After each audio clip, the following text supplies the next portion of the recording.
Thanks so much for joining us tonight. I'm Laureli Shimayo, and this is the MeWe Awakening panel for energizing body, mind, heart, and soul.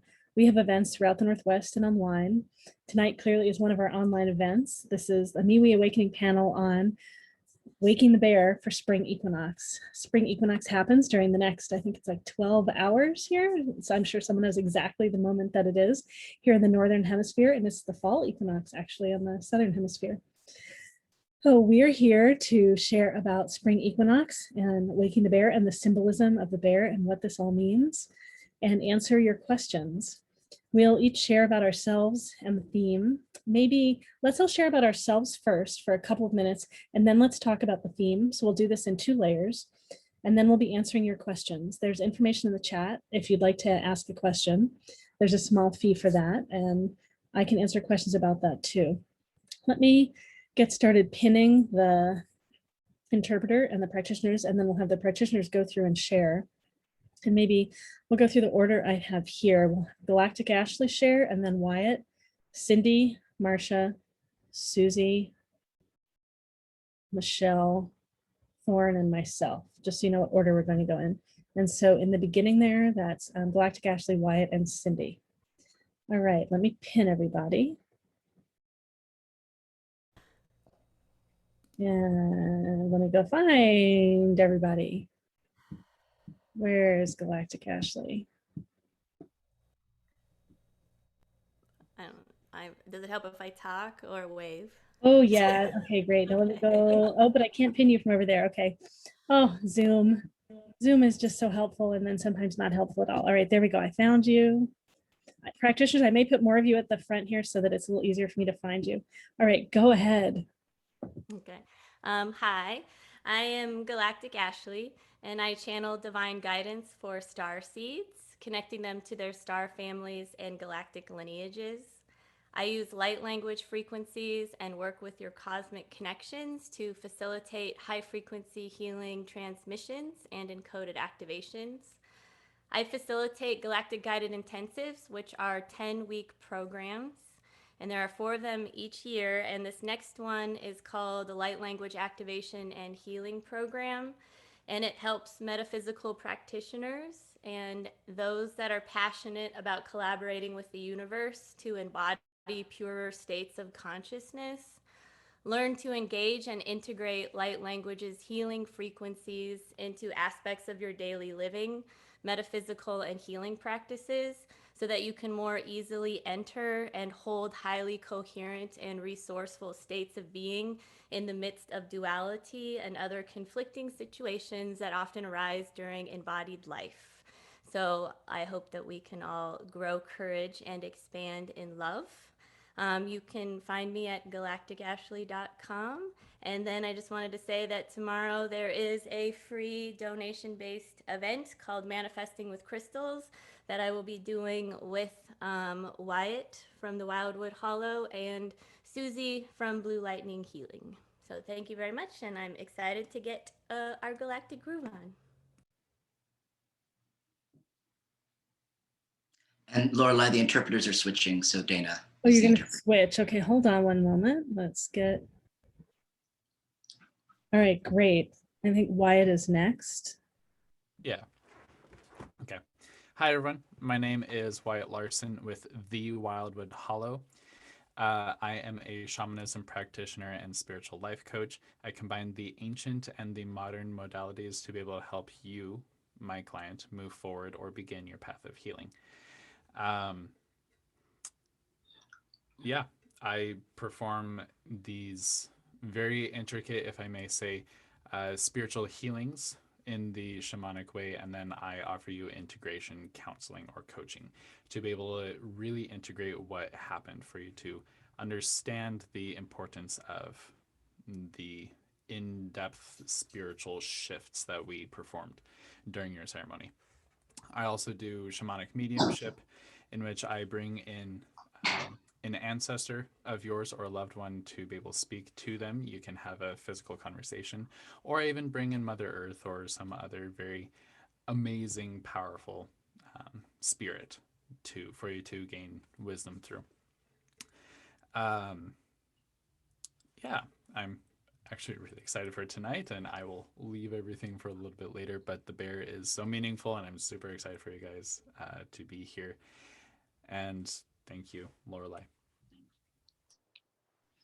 You are welcome. Thanks so much. All right, let's see. Oh, let me get Cindy to the front. I accidentally pulled Marcia up here. All right, Cindy and then Marcia. Hey everyone, I'm Cindy McGonagle. I'm a psychic medium. I'm an intuitive. I'm a business intuitive. I help people. I act as a catalyst. So when you have a reading with me, all of your intuitive gifts are activated. And I live in the Southern California, and I work primarily down there as an animal communicator. And I work with a no-kill shelter and help them find forever homes. I work as a palmist as well. So whenever you have a reading with me, I ask for photographs of your palms, and I show you what hidden talents and abilities your soul wants you to bring through in this lifetime. So I'm really excited about welcoming the energies of spring, and know that you are shedding the old and forming the new with every thought that you have. You're creating your future. And if I can help that, I'm here for you. Thank you. Thanks, Cindy. All right, Marcia is next. Hi, everyone. I'm Marcia Colver, and I love to travel, sing, write, teach, and inspire people. And I do that all over the United States. I use energy work, channeling, astrology, shamanism, and all kinds of other things to help assist people to move into their magic. So a session with me would include me singing and energetically moving through the client to balance and clear their aura and meridians and chakras, as well as bringing an energetic balance to both of us so that healing is really possible. And when I discover a block, we can discuss that. And psychically, I can look into it for them and help them release that trauma and help them move into everything they were meant to be. Thanks so much, Marcia. All right, next we've got Susy. Hey, I'm Susy Parker Goins with Blue Lightning Healing. I'm a channel, so I'm able to embody your spirit guides' energy so you can talk to them, establish a relationship, trade recipes, whatever you need to do to become more comfortable with them. I also do body scans so we can identify blockages you may have energetically, whether it's from holding emotions or trauma in this life, or even past life traumas that you can hold. So that's the next thing, is that I love to look at past lives and help you resolve them and move on. But there are a lot of things that we do in a session that you're able to do on your own. I'm happy to teach you those tools, those techniques that you can use on your own. I have a podcast called Blue Lightning Healing Meditations. You can find it on Spotify and Amazon, and soon it's going to be on Transformation Talk Radio. I am excited. I love spring. I'm a spring baby, and most of my family has birthdays in spring. So it's a very joyful time for us where we get to explore the new things coming for us. So I'm so excited to be here with these lovely practitioners, and I am looking forward to answering questions and helping everybody get into that spring mood. Thanks. Thanks so much, Susy. We'll have Michelle next and then Thorne after that. Namaste, everyone. Thanks for joining us and coming out of your bear cave. I'm very excited. Some of you are actually starting to go into your bear cave, depending on where you are in the world, but I'm just honored to be sharing space with you. So for those of you just getting to know me, I'm a 3 times best-selling author, and I'm a Reiki master teacher. I'm also a clinically certified hypnotherapist, which I've been doing since 2009. And what makes me a little unique as a hypnotherapist is I have psychic mediumship abilities, which not all hypnotherapists do. And so when you're in that beautiful theta state, I journey with you in a shamanic way, and I go with you on the journey and help affirm and validate that you are indeed connecting with your spirit guides or those in the afterlife. And it's a very beautiful opportunity to really expand your own intuitive gifts and become self-empowered. So if you want to learn more about me, you can find more about me at soulfeltbliss.com. So I'm excited to be here. Thanks so much, Michelle. All right, we've got Thorne next. Great. Hello everyone. Hello. So my name is Thorne. I'm very excited to be here today, and I live in Portland, Oregon. My pronouns are he, they, and I work in a variety of different modalities. I do intuitive work, empathetic work, magic work, sort of all-inclusive. I'm a medium, I'm a channeler.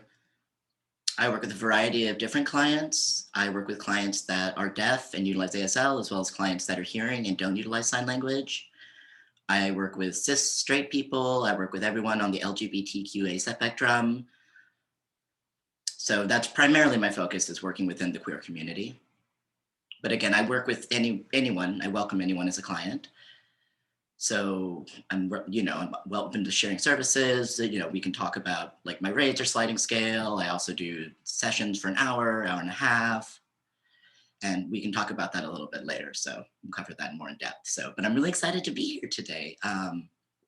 Specifically with the Equinox energy and the bear energy. Bear medicine is absolutely just one of my favorite things. I'm really connected with that, and how that shows up in different times of the year, particularly as we transition now from winter to spring. So we'll be working more with that energy. So that's very exciting. And I'm really looking forward to interacting with all of you tonight. So thank you so much.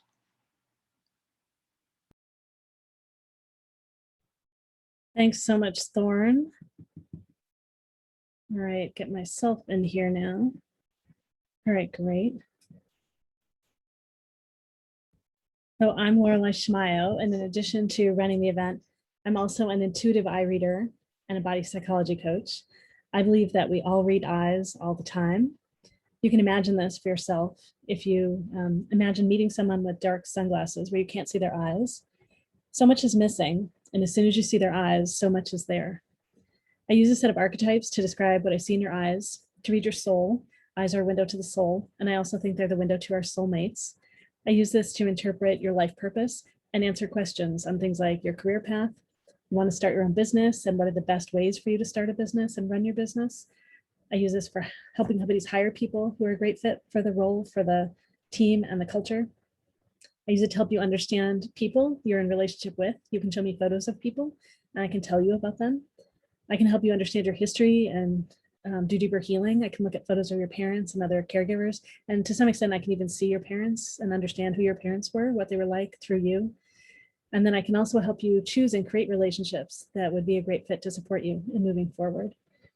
I am passionate about people being authentic and true and real of who they are, and yeah, just living that in the world. Oh, let's see. Let me change the screen up a little bit. Maybe I get some of my other practitioners up here, and I will share a little bit more about what's happening today. Yeah, so pulling just more of us to the front. All right, I'm grabbing Wyatt, and yeah, since we're all on video, but I'm recording. All right.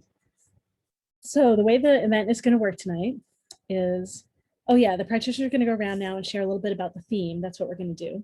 And then in a few minutes, when we're done with that, we'll be taking questions from the audience. It's free to be here to listen and learn, and it's a small price to ask a question. I know we've got at least one person in line, and I'll be checking PayPal and Venmo. And if you need to, you can also use a credit card from me. And yeah, be great. We look forward to answering your questions. It's always great fun for us. Let me get a few more of our practitioners up here, and then we're going to go around and share more about the theme. Let's see, I'm fine if we jump in whatever order. It doesn't have to be a particular order right now.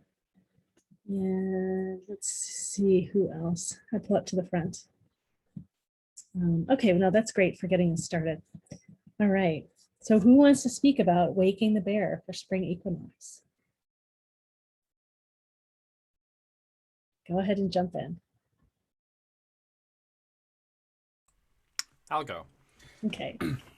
So for me, first, let me back up. So being a shaman, I go on these things called a shamanic journey, in which many times I act out and dance out these journeys. about a year and a half ago, 2 years ago, I mused. I began this blog series called Musings and Teachings. And so I mused with the bear, specifically a great grizzly bear. And so it was really interesting to be able to lumber and to feel. And when it came to being woken up, when it's time to get the digestive system going again, getting out of what we know as ketosis, something that helps us survive when we don't have food for quite a while. When you break such a intense fast, there are some things that you need to intake. So this bear for me, during this musing, brought up that the white pine, which I later learned is a very a wonderful plant teacher, a very wonderful healer for this very specific reason. So many bears would go up and eat the bark of the white pine, and it'd help start the digestive system going again. Same thing with many other bears where they go for osha root.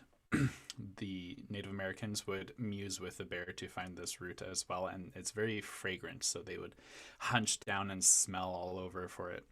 To me, it's kind of like a celery flavor, very intense celery flavor, not my favorite, but it's very good for getting the juices flowing again.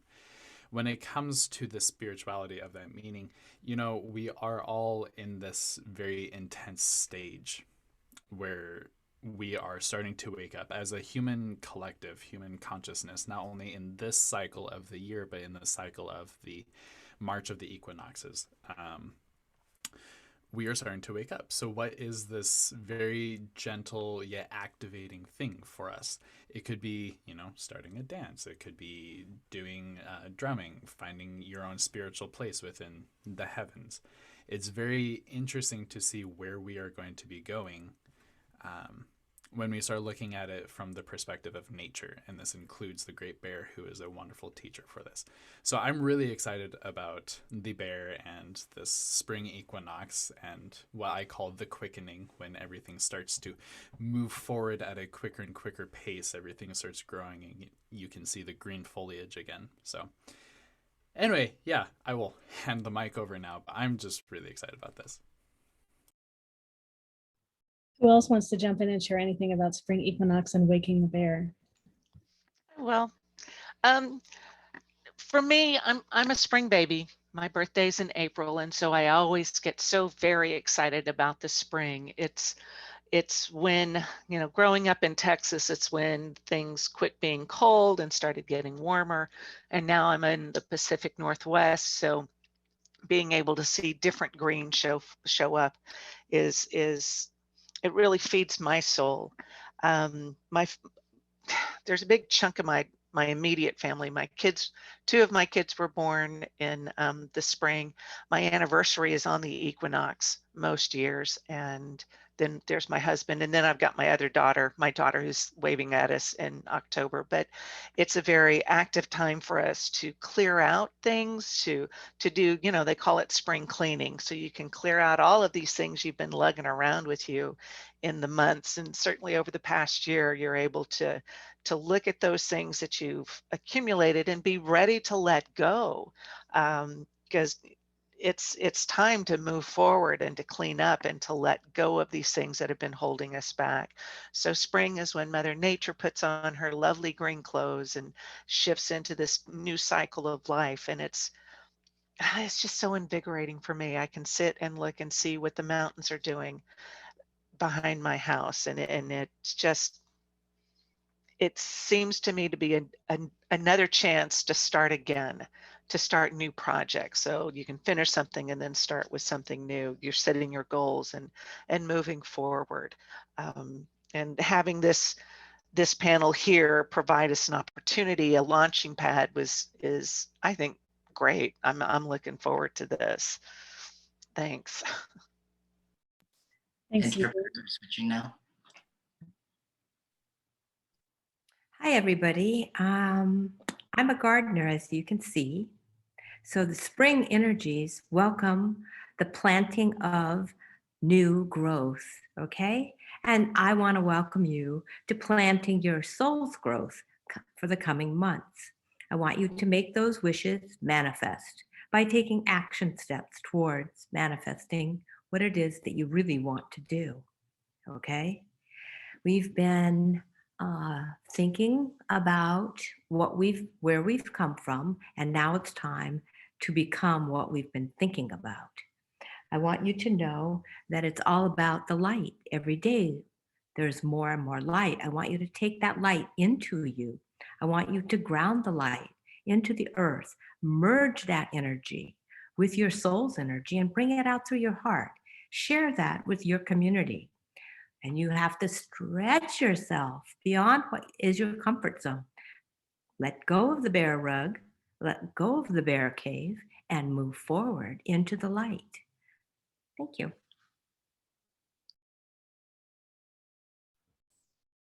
Anyone else want to jump in and share? Michelle, I might have seen your hand up. Yeah, I just wanted to say so first of all, bear is one of my totems. So I love, I just love bear totem. And it's the opportunity to let out your roar, right? It's just this roar.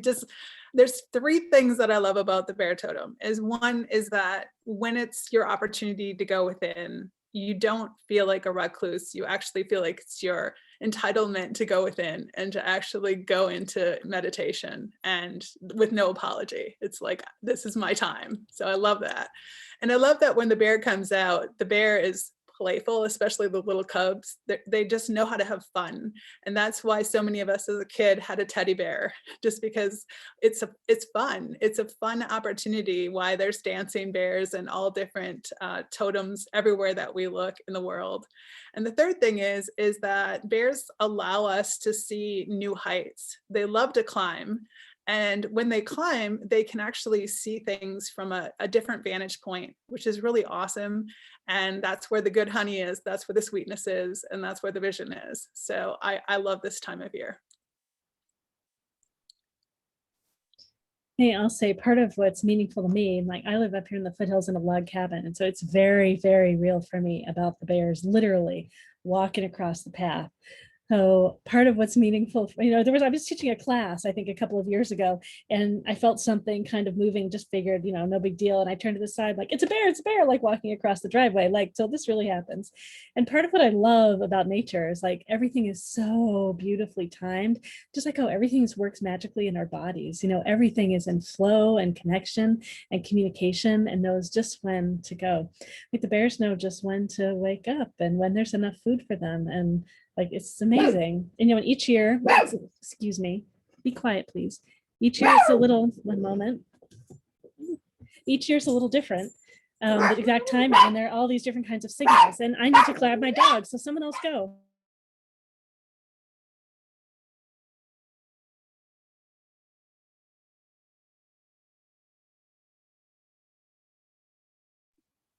Go ahead, Ashley. I see your hands up. She wants someone to go, so go ahead.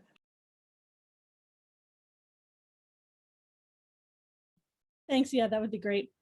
That was not a bear. That was a UPS truck. Go ahead, Galactic Ashley. But it's the same as a bear, same color. We just wanted to, I guess, bring attention to Ursa Major, which is known as the Greater Bear or the Great She-Bear, and that there are many galactic beings and star nations that reside in Ursa Major. Some of those you might know as the Pleiadians or Orions.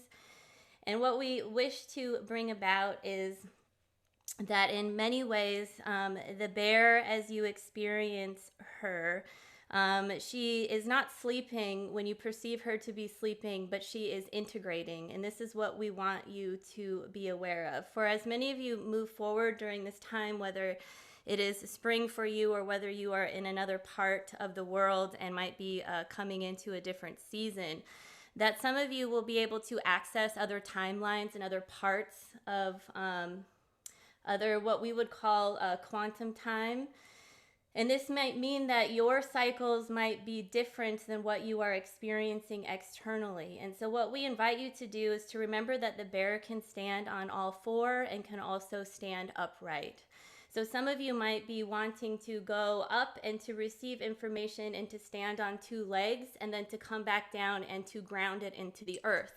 We wish to remind you that it is highly important, as you are having a physical experience, that when you bring in information in form, that energy which is in form, that it is important, whether you are receiving activations or experiencing vibrations, anything that is happening in an energy field, that in order for you to anchor that and to integrate it and to bring it into this reality and to affect change, it is important to integrate this through bringing it through your heart field. And what this does is each time you bring something through your heart field, you are making it available for the whole. And so many of you are experiencing polarities right now, and within Ursa Major exists a Polaris, which is part of the Big Dipper. Polaris is the North Star. So we ask you, where is the North Star within you? It is not something that is outside of yourself, but it is an inner knowing, and it is a way for you to claim your sovereignty and for you to follow what it is that you need to follow that aligns with you and your heart field. Thank you. Thank you. Anyone else want to share about spring equinox and waking the bear? I would love to. I'm out here at home tonight just because I wanted to be in my home where I do experience bears sometimes. So the bear energy is all about waking up and bringing us into everything that we want to be for the rest of the year. Some people even call this time of year the new year instead of January. So all kinds of wonderful pagan festivals right now. And I'll be joining one tomorrow night, which is wonderful. And I just love this time of year because it's all renewal. And I live in the more flat, more high plains desert part of Montana. So this is the time of year where it stays green for a while. We might have some snow, but it's all green and happy, and everything's coming up. And I've even seen some bulbs flowering around, so that's wonderful.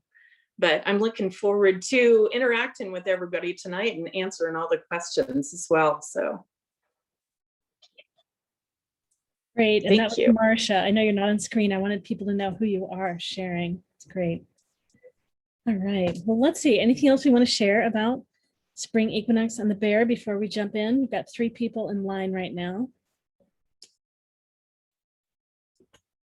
All right. Well, let me go ahead and I'm going to unpin a few of us, and then Dee, you're the first one to go. And since we know we're going to have probably a bunch more questions tonight, we are going to aim to time things.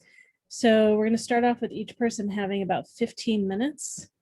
We might not take that long. We might go a few minutes over. Just want to let you know, everyone, that we're going to attempt to be watching that tonight. And so that means you want to be brief if you can be when you ask your question, if you want lots of time for people to answer. All right, so Dee, let me go find you and get you in here. One more thing they need to improve is I need to be able to find you in the participants panel and then pin you, and they don't have that set up yet. Unfortunately, Zoom has made so many great changes, and that's just another bit we need. All right, Dee, I have to find you in this string all the way across the top. I am looking.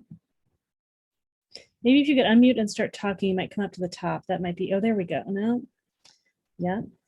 Hi. Does help? Let's see, maybe they'll bring you to the, there we go. Aha, I can find you now. All right, yeah, and you don't have to unmute, or you don't have to turn on your video. It's totally up to you. Okay, Okay, I'm gonna eat great. some. Are you ready? Yep, go ahead. Okay, I'm gonna read my question, and then I'm gonna mention a few more things that I didn't write down. I've been having sessions for 10 years with a woman who trance channels a group of angels. It's been really helpful most of the time. I've been feeling like the messages coming through her lately have been glitchy, disconnected from me, and feel harsh at times. Where is this breakdown in communication happening? Is my resistance or ego blocking their divine guidance from my higher understanding? Or is there interference in the sessions coming from her ego or from some other energy? Or are they just not coming from the highest vibration? There's something else for me to say about this real quick. And I know part of the lesson here is for me to be developing my own inner guidance. I'm aware of that, and I'm on it. One of my questions is if this is from, coming from her own, she's in a trance, and so it's understood, she understands, and I understand that we've just assumed that she's a pure channel and that she's in a trance and not influencing it, but I'm starting to wonder if there's something unconscious in her that is influencing these sessions and distorting things and offering this energy that doesn't feel kind or gentle and feels kind of disconnected. And I'm wondering if it would be helpful for me to speak to her about this, if this is the case, if there can be benefit in this, if that's something for me to do. Thank you. Great, thanks for that question. Thanks for your clarity in your question. All right, Galactic Ashley, go ahead. The first thing I want to say is it's very, very kind of you to want to bring this to her attention. But let's put that on the back burner for a second, because if I were a person that worked with you for that long, I would be very grateful to hear that from you, that you were having that experience. I'm not sure how she will receive it, but I'm feeling it could be beneficial once you are comfortable in what's happening. So the first thing that I would like to say, because I'm also a channel and I teach a channeling course, is that I just want to remind everyone that we are still human and that we still go through human things. So I'm hoping that she is aware if something is going on with her. The other thing that is coming through very strongly is that we want to express gratitude and celebration, and that you have done a lot of work. So because you have done so much work and because you have grown, it is, as you have said, that it can be very beneficial for you to transition to maybe working in a group context where you are allowed to practice your own gifts and receive direct feedback from kind and loving beings that are around you. We feel that one of the things that you have gone through over this 10-year period is that you have healed a lot of familial wounds, and that some other family wounds are coming up, because oftentimes when beings come through, they can be received as if they are parental. So we are not saying that what you are experiencing, if it feels harsh to you, it is very important for you to honor that. We also feel that you've been opening up and are experiencing vibrations and energy more harshly, but it is not that they are harsh, but that it is more powerful. So to please honor your own empathic intelligence at this time, and to walk through this step, because we feel that you are going through a transition and many things are going to be you will be transitioning through many things, and this is the first of many. And so with this, we want to wish you luck and for you to feel empowered and to honor what it is that you are feeling, and to take small steps that honor you so that you are able to be your own guiding star during this time. I want to clarify something that is important. Thank you. Basically, the first session happened on the eclipse in December, where there was a really wonky session. It was really off kilter and not nice. And I brought this to her attention. She responded by giving me a free session where the angels that tried to explain, but it wasn't really a very good explanation. It didn't seem valid to me. And then, so I decided to take a break. I came back and had some nice sessions. And then as soon as I had a challenging question, the energy became harsh again. And I just wanted to tell that to everybody. So this would be me talking to her a second time, like, hey, this happened again. This never really got resolved. So All right, I did have a question, but I'm going to let move on. I had a clarification question for you, Galactic Ashley, but I also am aware that we may need to move on to the next person. Is that okay for me to ask, or should we move on at this point? It's really up to you how you want to spend your time. You can go deeper with Galactic Ashley, or we can go into other practitioners. Okay, just real quick, you said something about things are coming in harsher. Not that they are harsh, but they are, I'm feeling harsh, but you're also telling me to honor my empathic nature. So I'm not exactly sure what it is. So I'll clarify that. So what that means is if like you're what I'm getting is that you're opening, right? So if you're opening and like, let's say I'm next to you and I just push you, I just touch you. You never really felt that before, so I kind of had to push you so that you would feel that I was there. Right now, this little bit of a touch feels like a push. So what I'm saying is that as you are opening to your empathy that is greatly expanded, things will feel harsh. But they're not harsh. And this is just in general. So I'm not saying that you need to go back to the person because it feels very clear that you are uncomfortable with that person.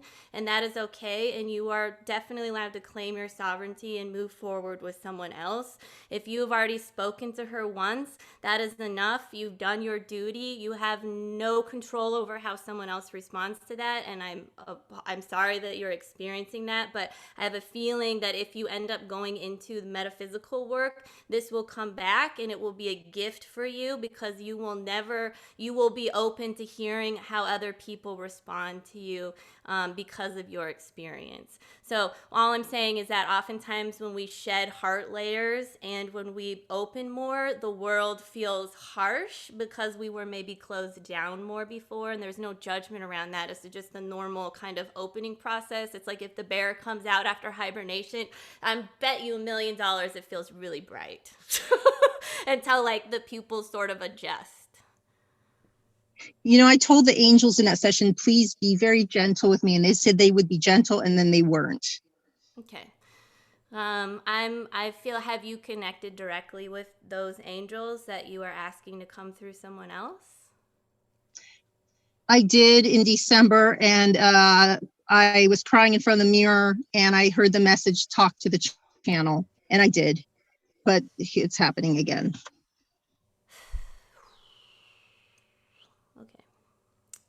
Michelle can go next. I get it. Yeah. Okay, thank you. Michelle. Thank you so much. All right, go ahead, Michelle. Interpreters are switching. I apologize for interrupting.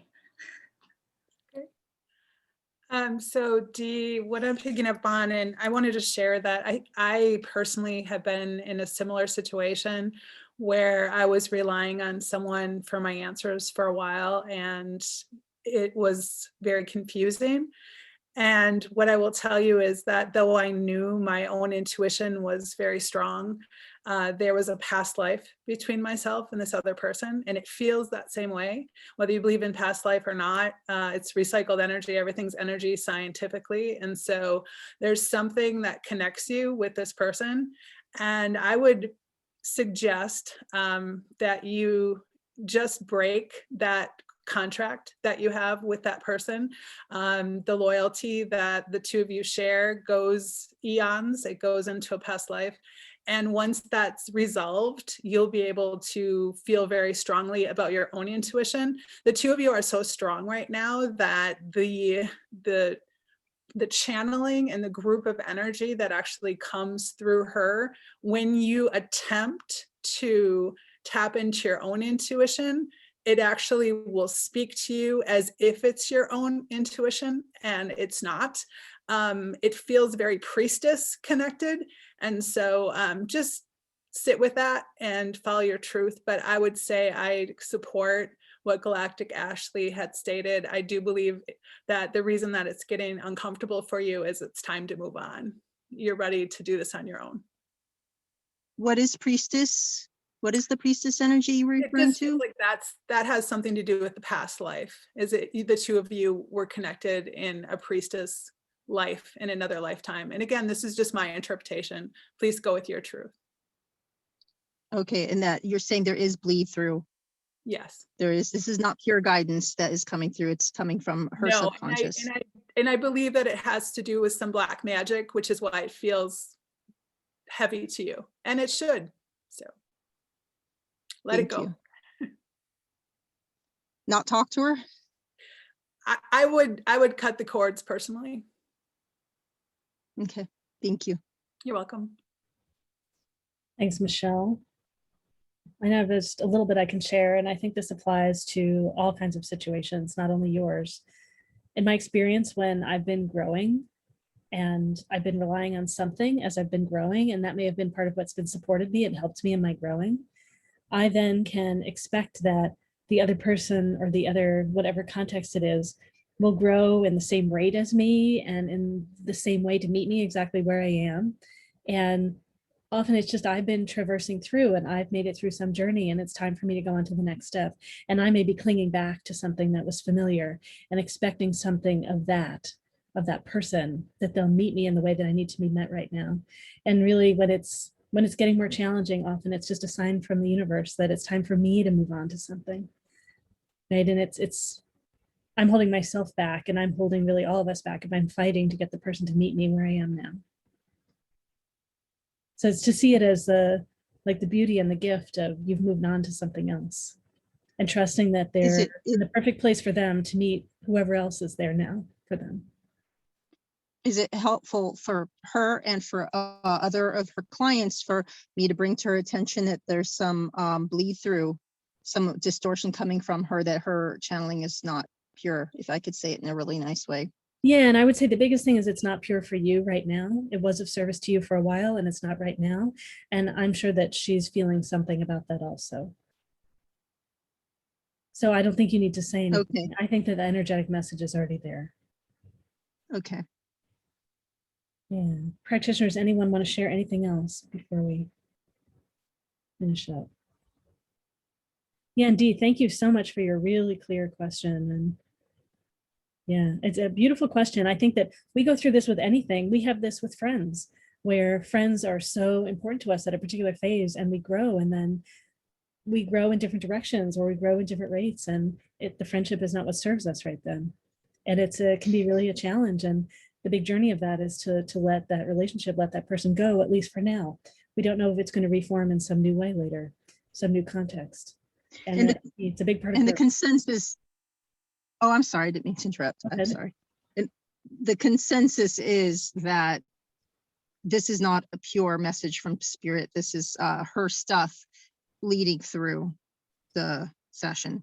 I think other people have said that. I haven't specifically felt into that as my answer, but I think that was something. Yeah, go ahead. Who wants to? What I'm getting very strong, and then Michelle, sorry, is that this is going to empower you so much as you go through it, and discernment is so important with everything, and that this is the challenge that you are facing. So when and if you decide to end things with her and you just say, I'm not having any more sessions or whatever, you don't have to get into all of the other stuff because you've already approached her with all of that.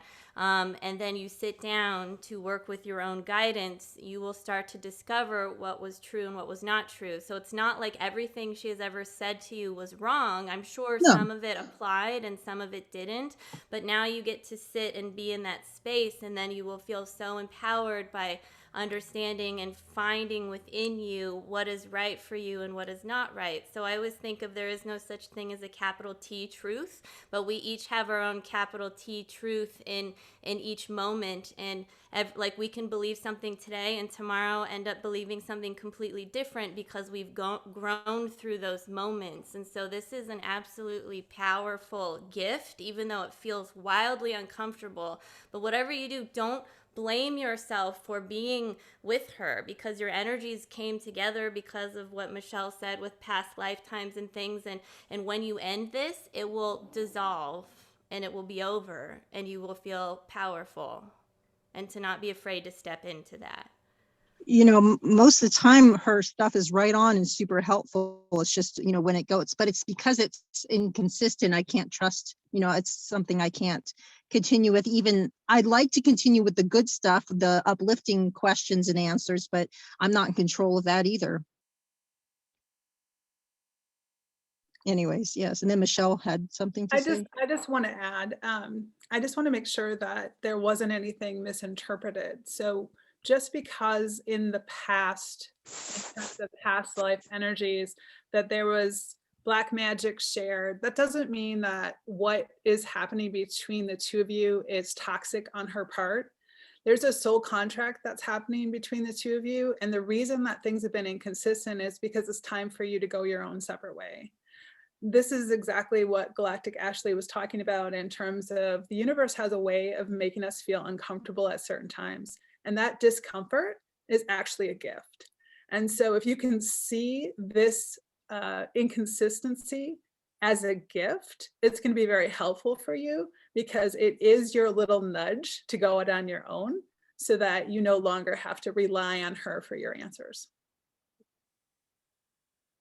Yes. Thank you.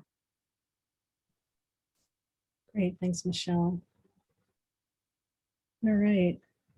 Thanks so much, Dee, for your question. Deeply appreciate that. Thank you so much for your answer. You Thank are you so much. All right, let me go find who's next. Martha is in line. So we've got Martha and then Rena and then Julene in line at the moment. All right, we've got a lot of us here. Well, there's Julene. All right. All right, let me go find you now. Maybe you come to the front. Hello. Great, okay, let me get you up in here. All right. Go ahead. What is your question today? Okay, so as many of you know already, I'm looking for my roar, and my job has been a blessing for many years, but I feel like, these questions, kind of gave me some clarity that I have grown apart from my job. I don't feel like I felt before, like with the people, and I'm actually thinking that I have to leave, but I just want some clarity on that. Maybe I have one more year and that's it, but it would be just because of monetary reasons, but not because I would be comfortable there.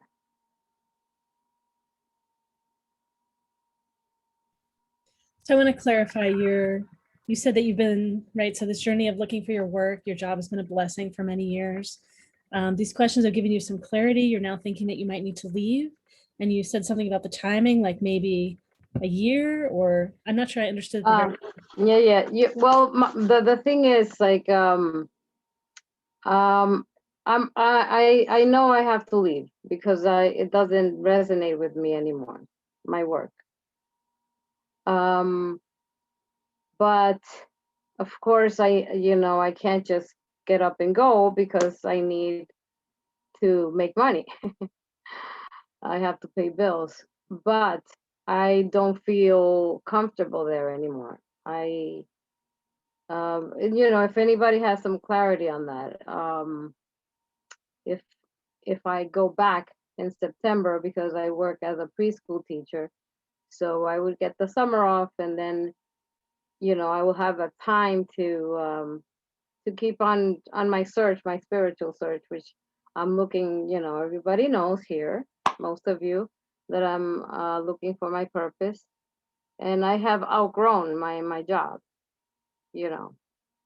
so just some clarity, because right now, like, I'm caught in between maybe going back in September or not going back. All right, great question. Yeah. All right, I know Michelle is ready. Let's get Michelle in here. And then anyone else, the practitioners that is ready, raise your hand in the software so I will know. We got Susie up next. All right, go Michelle. So namaste, Martha. What I received as you were talking is that the issue is that you haven't yet really declared a path. Yeah. And you've gotten a lot of heavenly messages as far as what to do when you've spoke. You're a little bit even hesitant in your voice. Lorelei had to ask you to, rephrase it. Then when you did, you got a little bit more clear. And so you have all these skills and you've already done exactly what you can do on this path. And now you just have to get very clear about it's time for a change. And I know that it's right around the corner, and really hold your energy in that way. And that's when doorways open. And so I recommend that you just set your mind to it. Just set your mind that you won't be going back in September, and notice the heavenly signs, because they do show up. All right. Great. That's it. Go ahead, Susie. Everything she said.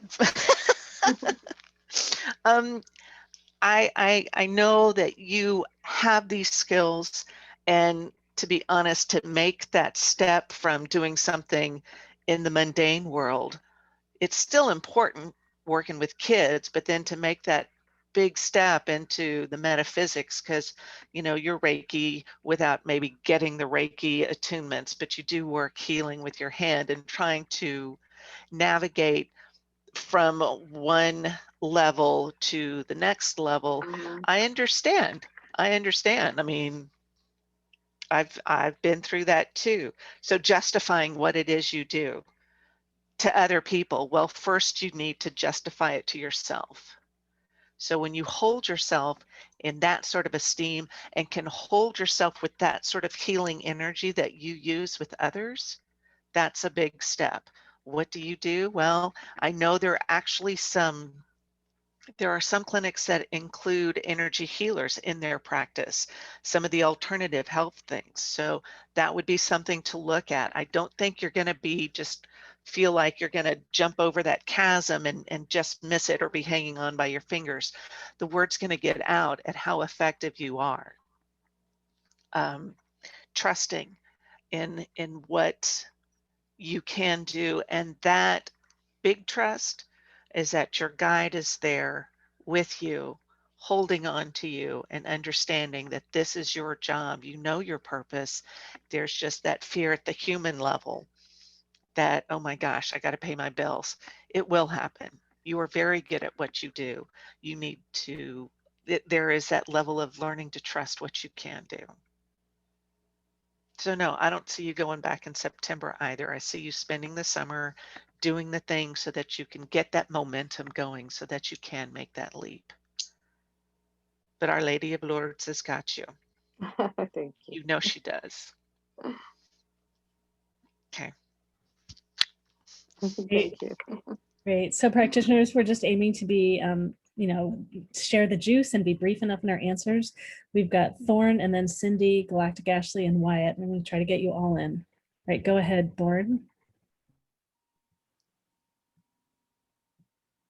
Hello. Hello, Martha. Hello. Hi. Hello.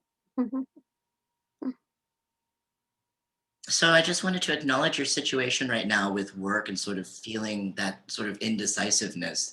It's a really wonderful question, and it's a really important question right now. I feel like you're sort of at a crossroads right now as you make this decision with your heart, which way it wants to leap. Am I correct in understanding that we seem to be at a crossroads? Yes. Okay. So my gut, my heart and my gut is telling me that first when your question came up, it seems like your heart is really motivated. So sort of my first thought was that your intuition is sort of responding to that.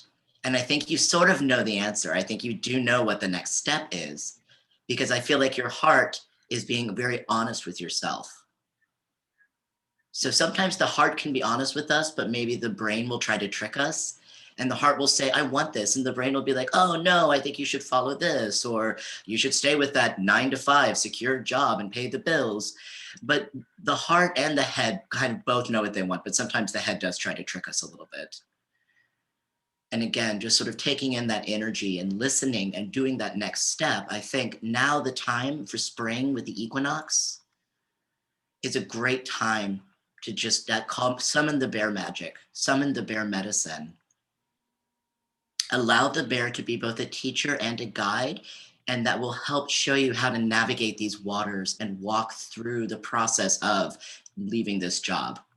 And I think by summoning that guide, spring and summertime, I think you'll have developed more of that trust, and then you'll have sort of more of a reservoir of esteem, of belief, of self-empowerment, so that by the time we get to August, you'll almost have been fully transitioned away from this job, and so you won't want to go back in September. So that's just sort of what my gut and my heart is telling me. Remember your ancestors, that they are always with you. Your spirit guides are always with you. And trust your truth. That's the most important thing. That is always going to be there and supporting you. Thank you. Thanks, Thorne. All right, we've got Cindy, Galactic Ashley, and Wyatt. Go ahead, Cindy. Okay, Martha. Okay, here it comes. Are you ready? Let's get going. Okay. Inside you is passion, and the passion is with children. I want you to tap into that at a heart level. I want you to connect with your guardian angel. I want you to ask your guardian angel to connect you with your highest consciousness at this very moment. And I want you to ask for signs from the universe to guide you into making the right step right now. I would encourage you to do positive affirmations, connecting your spiritual DNA with your guides and your path moving forward. Okay? You don't have to wait. What you're looking for right now is your own new tribe that vibes with you, that's there to support you, to acknowledge and validate you and move forward. I want you to start working with crystals, okay, and their energies. Do you work with crystals already? I'm trying. Yes, sort of. Okay, so one of the crystals that appears for you is citrine. Citrine is for protection, but also you can use it. Just ask the crystal, show me what I need to know when I merge my heart with that energy. I really want you to pay attention to the nudges that come to you every day. I would really like to encourage you to do gratitude and say something like, I'm so happy and grateful for, and that becomes your affirmation. Start your day right away with affirmations before you do anything else. So you set the tone, the energy, the frequency that's coming right now to you, okay? You already know the past. You've got to create the future with your thoughts. You don't have to wait till September. It's now. Thank you. Thank you. Interpreter switching. Oh, all right, hold on. Let me get you up to the front. Okay. And let's see, so we've got Galactic Ashley and then Wyatt. Yep. I will keep it quick. Martha, Martha, Martha. You can say that you work with crystals because you've been to plenty of crystal skull activation events. My crystal skulls are like, she works with them. She works with them. Say that you work with them. And then you're like, kind of. I'm like, she does. And that's funny because this is a smoky citrine. So the Arcturians have come in just for a second, and they're saying, we are the Arcturians, and we wish for you to understand that some of what you are feeling has to do with the fact that you are feeling the deconstruction of the school system. And so what is being asked at this time is that people who want to continue to work in education to free yourself from the belief systems that created our education system as we know it today, and to begin to rebirth a new structure and a new system. And in order to do that, we must first be detached from the consciousness field that has created our educational system. So there are many conscious children that have been doing very well in the last year, but these are mothers and these are parents who have come together to create this. It's not anti-schooling, there is a term, but it's like unschooling, where they have allowed their children to just detox from the school system. And there are pockets of groups all over the country that are really seeking educators that have education experience and are willing to forge a new system and it will be outside of the system, but this is what is needed, and it won't feel, there is nothing that you have to go off of other than your heart in the moment and moving forward, and to release everything that you've ever been taught and to trust yourself. And of course, this is only if you want to continue working in education. So there are a plethora of things that you will not be able to see that are in front of you because they do not exist, because they are being asked to be birthed through people like you. Thank you. All right. You have more? Okay. No, Wyatt is next. Go ahead. All right. Hi, Martha. Mm. Something I was getting very, very strongly, the bear, because we're working with bear spirit today, was coming through. And this is going to sound like kind of different than what we are actually talking about, because you are in a western wind. The western wind is a wind of endings. So you are kind of in a your harvest season as opposed to what we were talking about in the spring. So this is your personal cycle, and it is important to know that it is just as sacred as everyone else's personal cycle. So in this time of endings, the bear really came to me and gave me this vision of you entering into a cave to be able to start that very intrapersonal inspections to be able to get ready for what is known as the northern wind, or this wind of spirit. And this is going to be your teaching wind. So this is going to be when you are really going to understand of who you are, what your community is, what your spirit is really calling for. So yes, we're talking about the beginning of the rebirth, but for your own personal cycle, you're experiencing the death of the first. So it's time to honor that, to give it back, for it to be rebirthed in this cycle. So it's just this allowing, and you've gotten so much wonderful wisdom from all these people that, to me, is a step after honoring of the ending. So be sure to honor that ending and move forward. And like the bear, you have fattened yourself up. You have gotten this really strong connection to what was once within the past cycle. And now it's time to let that go, enter into the cave to allow the birthing process of something new to come forward. And then it is time for you to emerge in the spring, when everything has gone through germination. Like we do in a garden, it's time to plant those seeds and let it germinate through the winter so it will grow. So you're in a western wind. It's really, really exciting. It's a little backwards than what we're talking about. It's a very great place to be. There we go. Thank you. Great, and I'll share just a little bit too. So I think it's so beautiful that you have the summer to be with kind of the transformation and opening to what's new. So I agree it's a bit of grieving of the past. I'm so deeply appreciating what this has all been for you, and grieving, like the leaving, the things that you might miss, and getting yourself set up for what's new. Not that you necessarily know exactly what it is, but so for me, whether or not you use it, based on, you don't know how you're going to get what's next. I would still work on rewriting your resume, looking back at what you've done and how you can reformulate and redescribe what you've done based on your understanding of you now, with the awareness of where you want to go, what you value about yourself now, and then update, LinkedIn and all those kinds of things so that you're out in the world with the way that you see yourself now. That process of rewriting, I think, is very healthy for shifting so much of what's inside, getting feedback from other people about what they see in you and what your gifts are. When people were sharing, I was also imagining that you might be able to partner with some of the practitioners, such as the ones that are on this panel, to offer events for children. And I know of other practitioners, like they work with crystal skulls, that particularly work with children. There's a lot of different things that you could do that are leaning you in this direction, where you don't have to do it completely on your own, right? You partner with people. And I'm putting in the chat right now just a video that I have up on my website that goes over some of my eye readings, but also talks about how I apply it to life purpose and career path stuff. And at the end of the video, I have some modern resume formats. So the way people write them now is different than the way they did maybe the last time you were looking for something.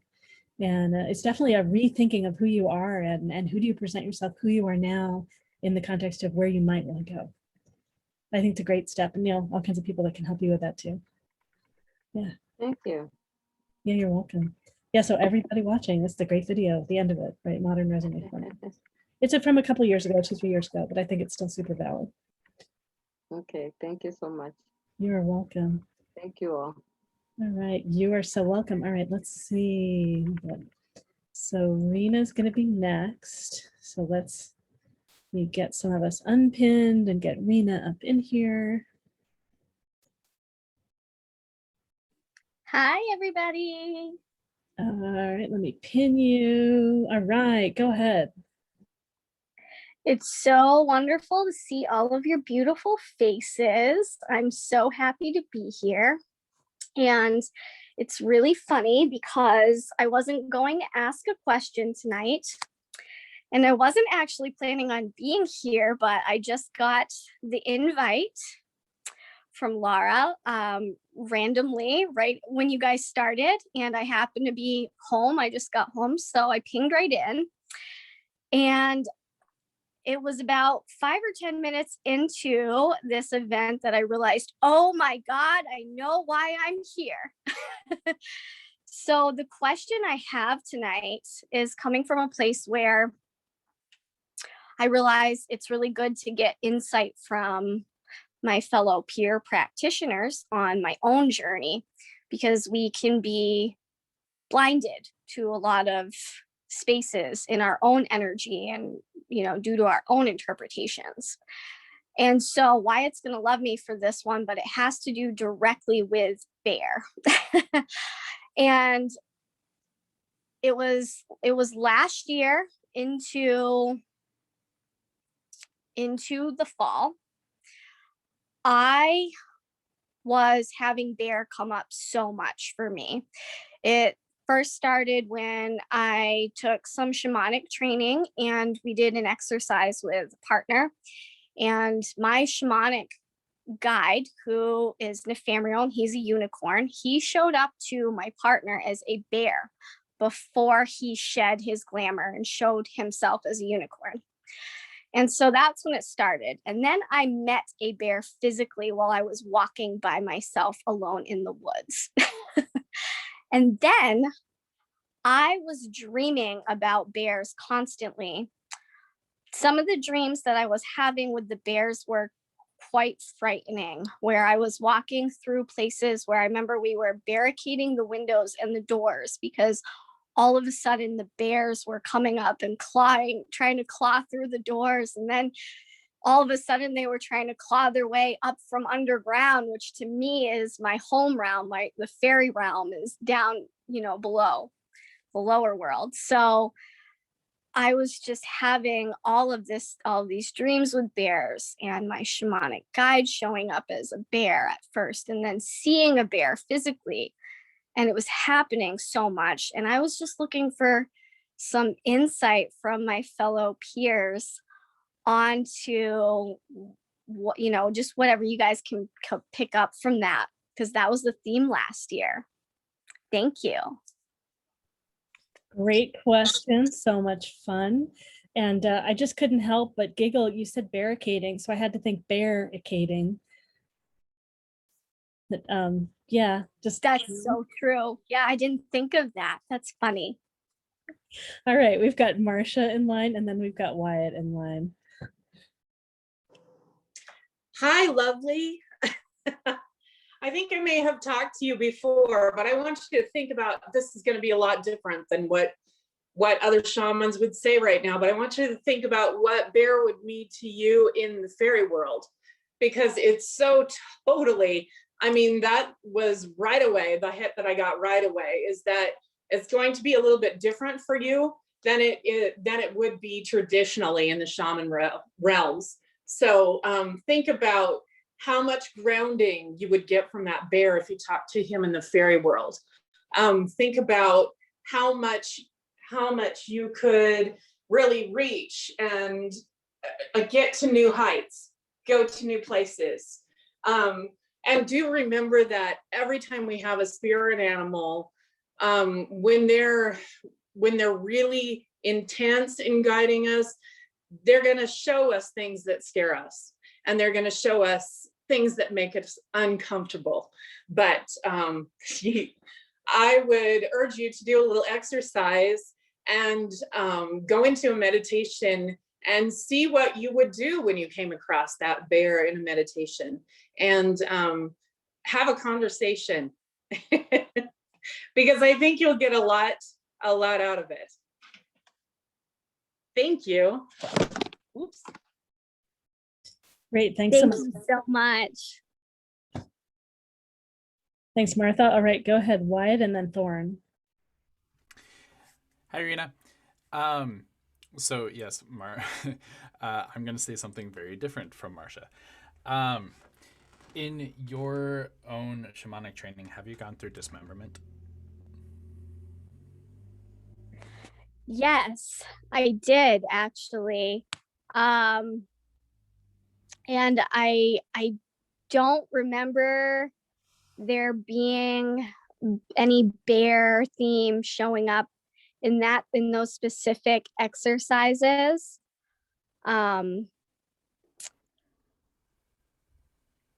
It was very personal. It was very personal, and I have my own personal interpretations for why I think bear started showing up sort of around the same time that I had done dismemberment exercises. So yeah, that's to answer your question, not directly in my dismemberment exercises or experiences did I have bear come up, but it was more or less around the same time that bear started becoming a theme. Okay. And that was a while ago, like all bear coming in was a while ago, and you just want clarification. It was like the entirety of last year. Fair enough. So yeah, bear was very strong with you. Excuse me. For whatever reason, I really fixated on your house and bear and whatnot, and that your house to you in this dream state, or in the dream state, whether you're journeying or not, is very, to me and most people, it is your home, and it is a place of protection, and there is something that your spirits are trying to bring into this space that you're not letting, that you are boarded everything up, you have created blockades, like you said, that you're trying to keep bear out for whatever reason. So flowing into Marcia, bear means something very deeply to you and is attached to something so raw that you have not yet wanted at all to touch it. And so this is, for me and my understanding, you might not have a fear of bear, but bear represents a fear in you, and this is going to become a power animal. This is called a fear animal, and once you conquer that fear, sometimes this fear animal becomes more strong and more prevalent than our power animals do, for good reason, because there's a conquering, a courage that it takes to face this. So that is something that bear is really coming up for me, is to, you have something in your house, in your home, that you don't want to look at, and you're trying to keep everything out, that's forcing you to look at it. Thank you so much. That's interesting. It could be interpreted a couple different ways for me. I saw Laura posted in the chat something about a new den, and this year I have not seen bear very much at all. I also ended the year literally moving into a new den with the love of my life, which I never thought was going to happen. And since then, bear's been very quiet. So it's interesting. These are interesting things. Yeah, so I'll just say a little bit before Thorne goes on. So I definitely thinking about, I knew you had moved, and so it's a new den. It really felt like it was a den, like it was a safe place that you created. And then thinking about the bear attempting to break in, and also, or barricading so the bear couldn't get in. And then your guide showing up as a bear. So your guide is attempting to get you to pay attention to bear.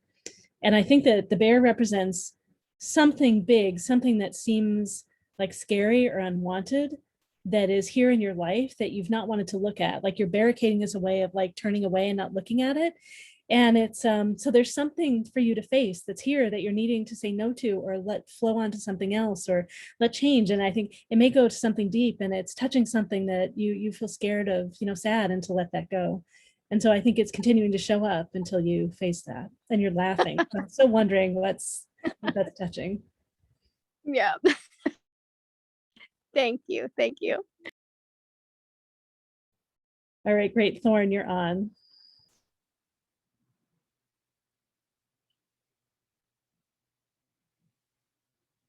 And are we switching interpreters or? Yes, we are. Hello. Hi, Thorn. Hey, Nina. I just adore you. It's wonderful to see you. Yay. Big heart back at you, girl. Big heart back at you.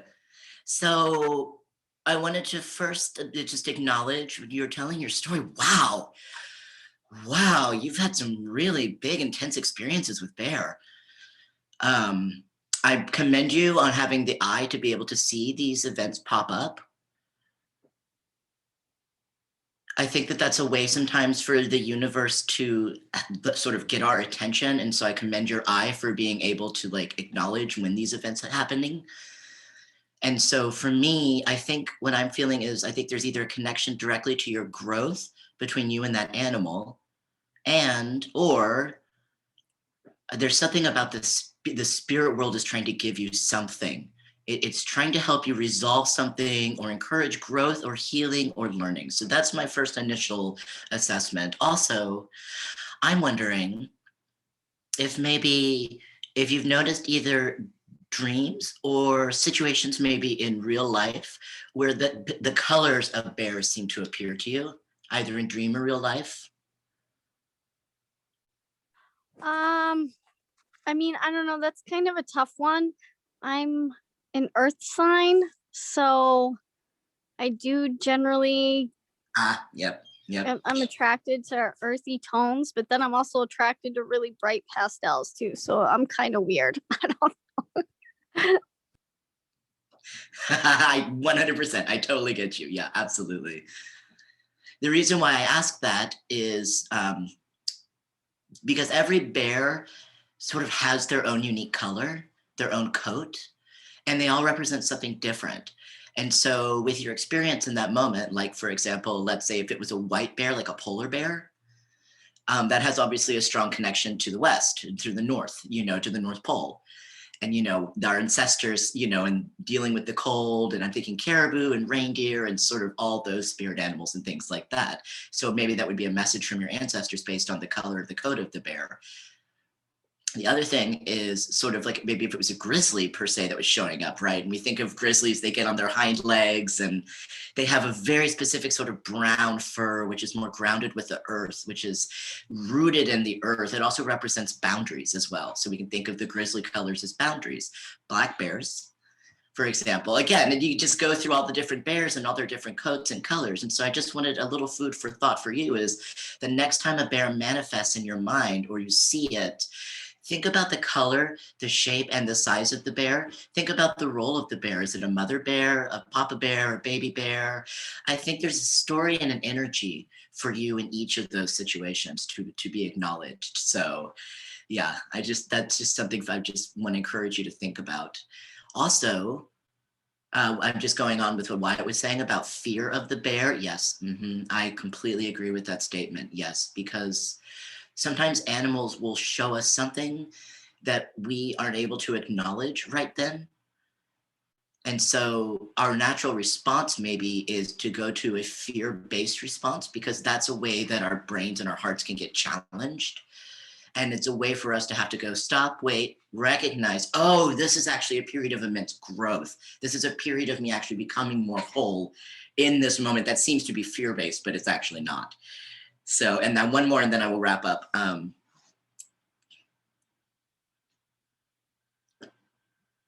So Artemis, So Artemis is not only the goddess, she's also the goddess of bears as well. That is her spirit animal. Many other things. So just again, something food for thought to think about. Maybe think more about Artemis and your relationship with her and the energy that she has with that animal and the significance behind that. And then take that and what does that feel like for you? Because Artemis also is a twin and has twin energy too. So there's that to consider as well. So I don't know, maybe that could be just, again, something to muse on, to chew on later. So just a little tidbit from me. Artemis is also strongly connected with the moon. You know, Hollow is strongly connected with the sun. And so, yeah, so again, I'm getting a sense that, I'm not sure how specifically, but I'm getting a sense that there might be a relationship there for you to explore a little bit further. So I hope that was able to help bring a little bit more clarity to you. And as always, please feel free to reach out for me. It was absolutely wonderful. I really appreciate you. It was great seeing you. Thank you, everyone. Cheers. Great. We've got Thank Cindy. you. Go ahead. I just saying thank you. Go ahead. Absolutely, my pleasure. Yeah, Thorne, you said it so well. You know, okay, so I'm going to step up and tell you a little bit more. I really want you to call on Bear and call the fairies in and have a circle with Bear and ask Bear to show you the magic that goes on in the forest. Follow the bear tracks to what it wants to teach you with nature at that level. I think you're moving into a time of great synchronicity. And I want you to also look to the stars and to the galactic beings of Bear and those frequencies and merging those with the earth where you live. I think it's a time to look into your treasure chest and pull out your experiences that you want to remember and bring through in this lifetime from other lifetimes and other frequencies. And I want you to be who you really are and just be wild and be free and fly and be magical. And we love you for that. Thank you. Thank you, Cindy. Being wild and free is certainly not a problem for me. Great. All right. Galactic Ashley has something too.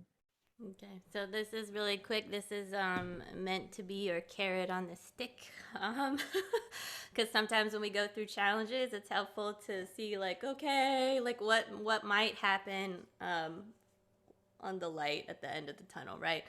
So this goes in total alignment with what Cindy just said. Is what I'm feeling is that the bear is going to show you something that is going to clear, heal, allow you to stand into your power, because there's another and I'm not okay, no, I'm not going to say that.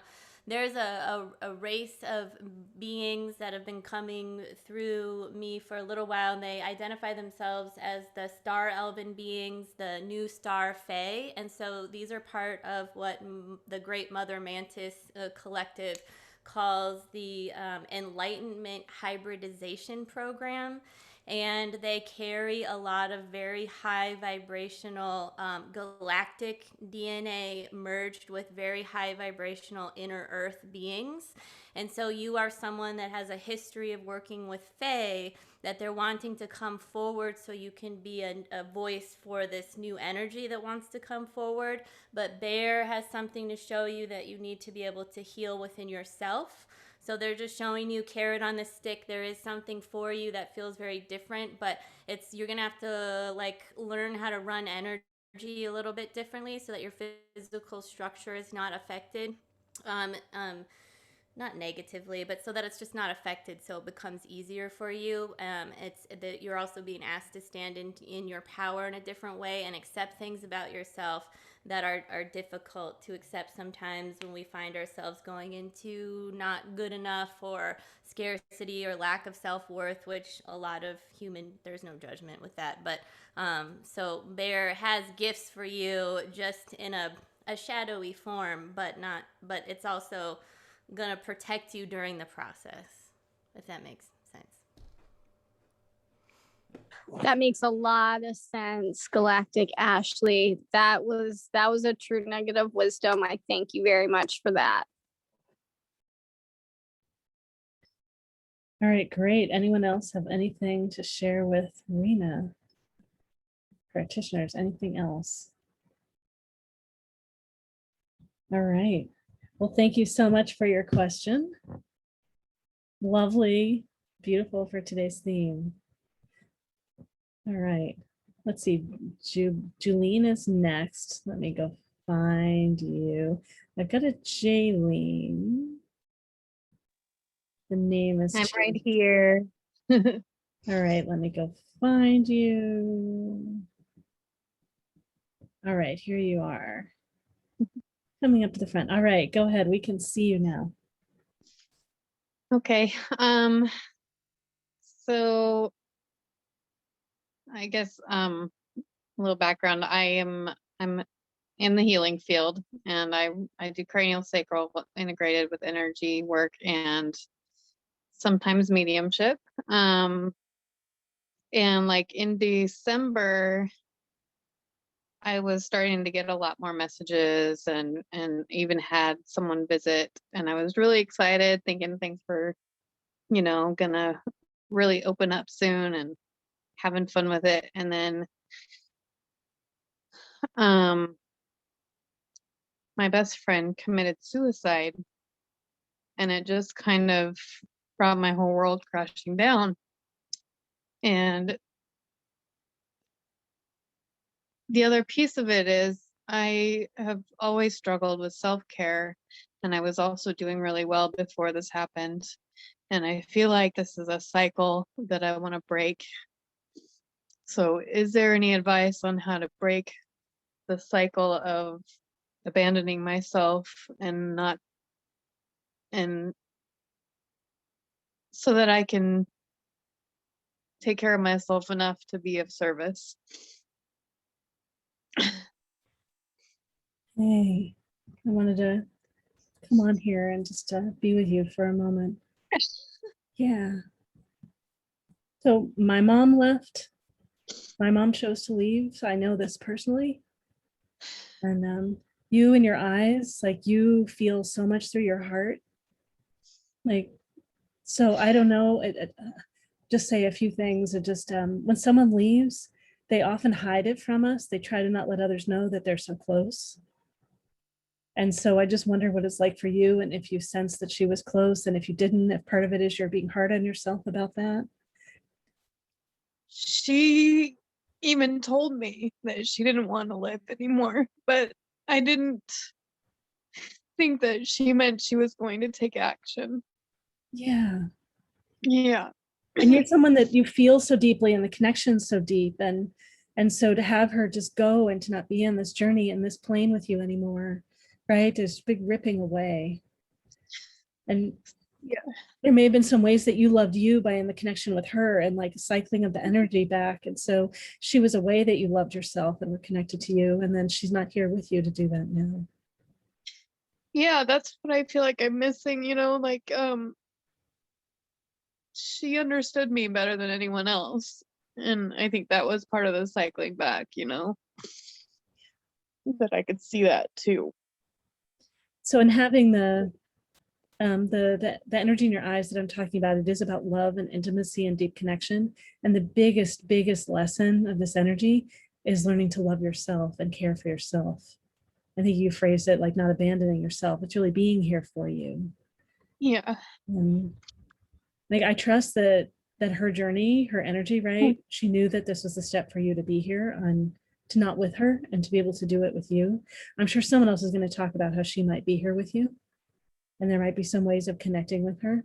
But yeah, definitely it's a big nudge for you to be with you. And yeah, other people are writing, yeah, not your fault. I'm like, I just know like Yeah. it'd be such a big journey to go through this, and this shock and layers of, and it's still so fresh. It's been really recent.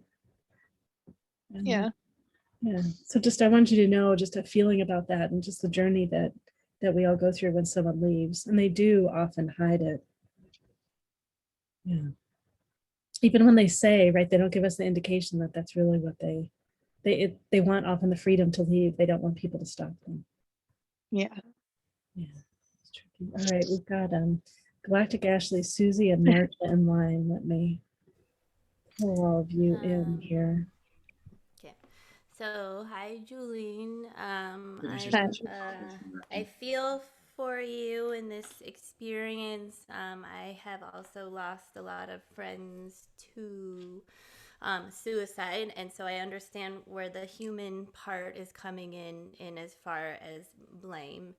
I know Susie was probably going to talk about past lives, so I'll let her do. Okay, no, I don't know. So I'm just going to let her do that. The first thing that I'm feeling like bringing forward, and it is for you, but it is also for the whole of who is here, is we are the dragon consciousness, and we identify ourselves as being beyond the threshold of creation. And so we are offering a perspective, and we feel that this perspective is quite important.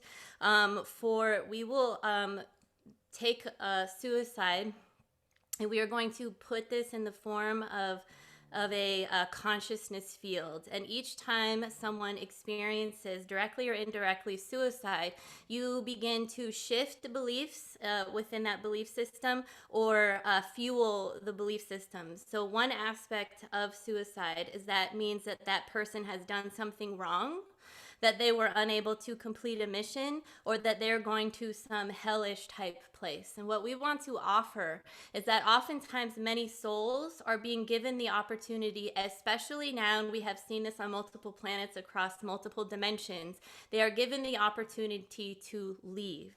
And additionally, sometimes they choose to leave.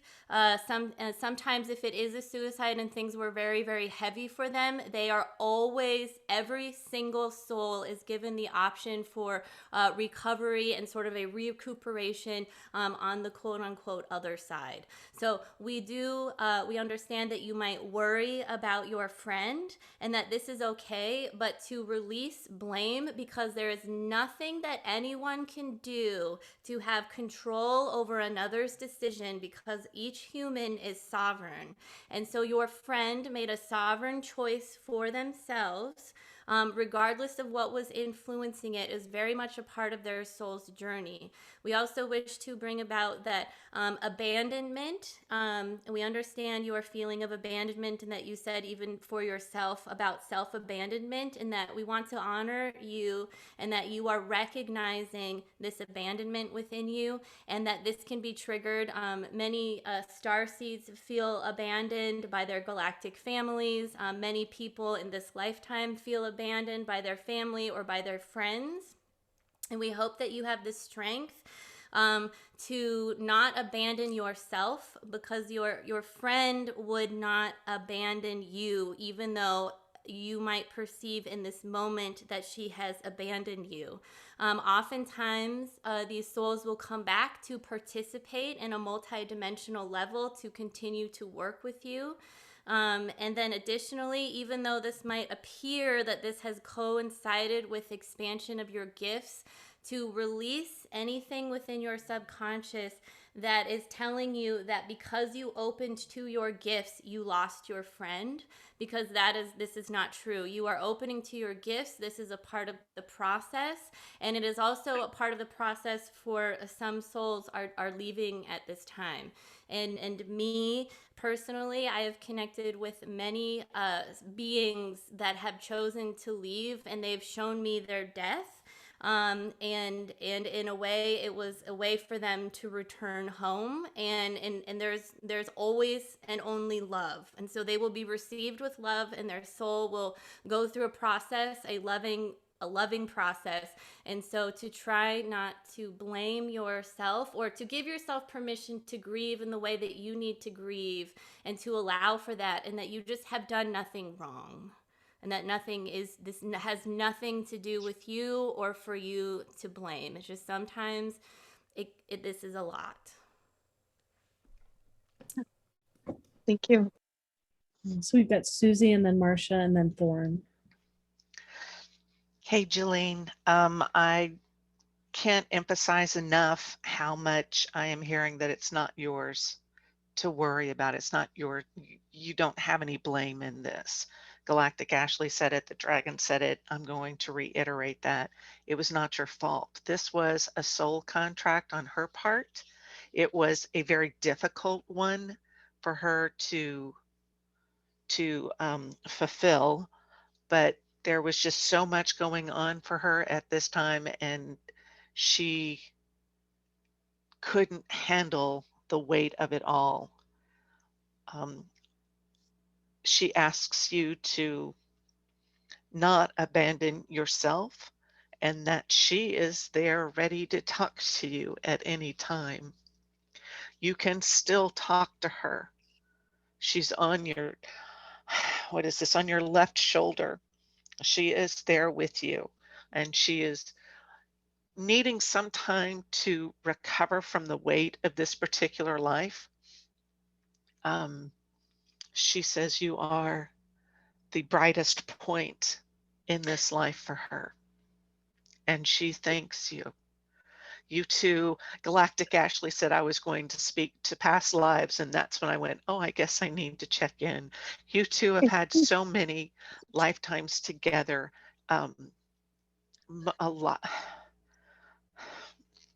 of them ended in untimely deaths. I see you two as children of war. You, those were just, you still loved each other.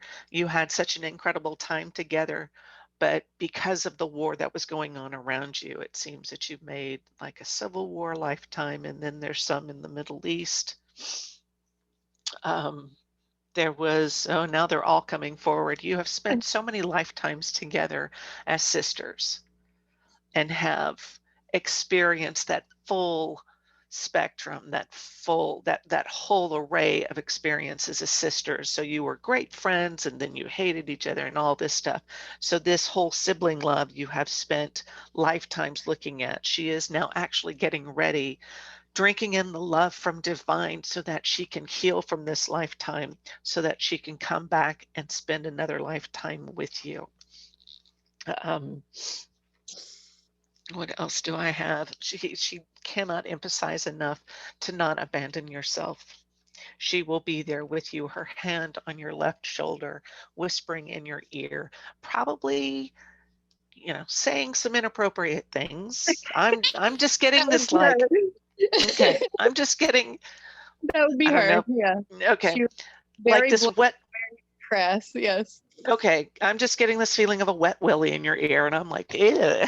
But she's like, no, I'm there, and she's not going to be relentless, but she's going to love you. But right now she needs to take care of herself. She needs to drink in that. And that's what you can do for her, is to send her all the love that you can. Some people do. She's actually going to help you with your mediumship abilities, but some people will just, you know, set up these altars or anything. She's like, don't do that for me. Just talk to me. Like you're calling her just to check in with her. And so I'm going to, yeah, so that's what I have. And my heart is with you. Thank you. You're welcome. Yes, we've got Marcia and then Thorne. Marcia, go ahead. Hi, sweetie. Hi. It's wonderful going after such wonderful people as Ashley and Susy. I absolutely agree that she's over your left shoulder. She's going to show up when you do your healing work as well, and she's there, as Susy said, to help you move into your mediumship. So it's not a thing that you have to call on, that you have to practice or anything, but you're gonna just notice her being there more and more, and that the connection gets easier and easier for you. So allow yourself to do that. And don't forget that, you know, there's gotta be practitioners in your area that will trade back and forth with you. So get a hold of somebody and do that self-care. And that's very, very important right now. I also lost my fiance to suicide, and I had a life between life hypnosis session and found out, I got a hold of him right away, by the way. So they don't go into, I don't believe that stuff of them going into a bad place either. You know, they're right there with us. So and found out that we had contracts between 3 lives, and this was the life that he had to leave early, you know. So so it does happen that we have contracts, and we all have exit points that we choose to take or we don't choose to take. So this is just another exit point that she chose to take, and she's not being judged for it. So yes, release yourself from oh God. And it's so easy to say this, but release yourself from guilt as much as you can. Whenever it comes up, say, no, that's not mine, you know, and just flush it right down the toilet, you know? So yes, but do take good care of yourself. Get all kinds of different treatments. Get a massage for sure. Yeah, I have Okay. something scheduled tomorrow. So Good. Get lots of them though, not only one. I know how we healers get. yeah, All right. Love to you, sweetie. thank you. Thanks, Marcia. All right, Thorn, and I know we're going to switch.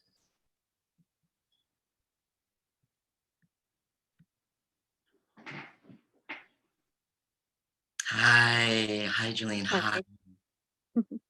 So first, I just want to say, from my heart to your heart, just your situation with the loss of your friend and the grief you must be feeling. I feel that, and I just, yeah. I think that when someone we know, someone we cherish, leaves us, it can leave a big hole in us. It can be a big transition for us. And so I've experienced that, and I know that feeling. I just want to agree with what all the other practitioners have said, that it's important to focus on yourself right now. You are the priority. You must take care of yourself. That's what other practitioners have said. And I just completely agree with that, especially now in this grieving period, because sometimes that process can be overwhelming. Absolutely. Sometimes it can feel like too big of a burden. And so it's so radically important that you stay safe, that you are not alone, that you have your tribe, you have your community that you can lean on. And you call on your community, reach out to people. People want to support you right now. You know, I know that's not an easy thing to ask, but it really is of the utmost importance that during this grieving process, I know it's hard to be vulnerable and to ask for that help, but you also need to acknowledge that you are going through this process, and that acknowledgement is part of it. And give yourself this opportunity to accept that support in this time. Okay. Also, it's interesting because when we experience deep loss and grief and heartache and things like that, they are also, the people that we have lost are also on their journey, and we can't be a part of that journey. And that actually makes it harder because we can't see them, you know, we can't be with them, we can't process with them. And so it's sort of doubling the grief because now they're on their journey that we can't be a part of. But I think one positive is that you will never lose your energy connection with them. You two clearly had a strong connection. I can feel that. Wow. So I can feel your big heart. So I would encourage you to trust yourself and trust on that big heart that you have and that big heart energy that the two of you shared, because you will never lose that connection. Okay. And that will sort of get you through this period of mourning and grief and allow sort of this, I know right now it feels like the road is narrowing and dark, and that it might go that way forever, but that's not the case. There is light. And as you figure out who you are, now you get to just walk this road a different way. And that's how grief helps us, is that it changes us, and it helps us realize maybe we were walking down a path that's getting narrow and we're supposed to be on a path that's opening up. And most radical thing you can do right now is just to love for yourself, love your community, love for the family, whatever that looks like, whatever those members are. Okay. You know, and always keep that love for your friend. That energy love is just circling back around and through again and again. Yeah. And when you get to a place of feeling like maybe some of that grief or loss is lessening a little bit, I think you'll see in your mind that there's a clarity there. And one thing you can do to sort of just keep that connection going is try to find a safe space for you. I would recommend maybe even setting up an altar there to your friend, maybe with some pictures of some fond memories the two of you shared times together, any sort of objects that had meaning for you, any gifts that maybe they gave you before they're leaving, and then make a physical space, and that will allow your heart to honor her and keep that energy connection alive. And again, over time, the grief will lessen, the pain will lessen. And as that lessens, that love can only begin to grow and continue. Sounds good. I think it's more, we have to think of grief as being bittersweet. There's a reason for it, and your friend is now on their journey, and you need to continue to be on your journey. But I always see the two of you connected. Okay. And that you two will meet again. I think Okay. the conflict between the two of you, is so strong, and they're on their journey now.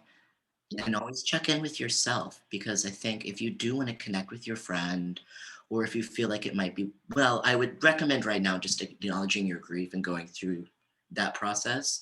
But I think at some point you will want to reconnect with your friend. The most important thing is that you know that you are not alone. There are people that love and care about you and want to support you, and we're here for you. We are just we're in this space, and just to acknowledge that we are talking about bear and bear medicine, and I feel like bear now is holding you. This big, powerful animal that can take you in its arms and give you the biggest hug. So I hope that helps a little bit with some of what's on your heart, and is a bit of a thank you. It does. Yeah, thank you. I know Susie wants to go. I want to mention a couple things first. Elote wants to make sure that you know to go connect with some animals. If you have some, or there are others, and that'll really help you get into kind of the magic of the energy coming through all of the different beings, and then also the self-love as they express the love with you, and you cuddle them and you cuddle yourself at the same time. And then also maybe going out and holding onto a tree and feeling the energy go all the way into the center of the earth. Okay. Yeah. Supportive. Go ahead, Susie.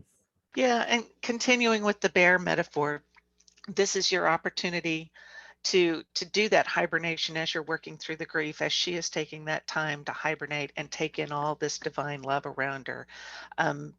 Yeah, there's no evil place to go. She is just learning to regain that love, and adding yours to the mix will make it all the better. Okay. Thanks.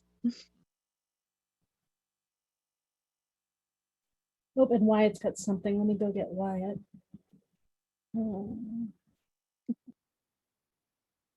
Okay, go ahead, Wyatt. Okay. So Julene, as you're speaking, I am so sorry to all the other practitioners. If I say something you already said, I was busy journeying. So I felt really strongly to go up and check up on her. Within the shamanic realms, what I practice, sometimes there are spirits that need help crossing over because maybe they don't know they're dead, or two, they don't feel like they're worthy enough to cross over. So as a shaman, it is part of my duty to help heal those spirits, help them move on. And that is exactly what I did. I felt a calling. I needed to check up on her, in which case she did cross over. I did help her, and she wanted to offer you a quick message. One, does she have a dog? Did she have a dog? Oh, yeah. Yeah. Okay, so she wants to make sure that he's cared for.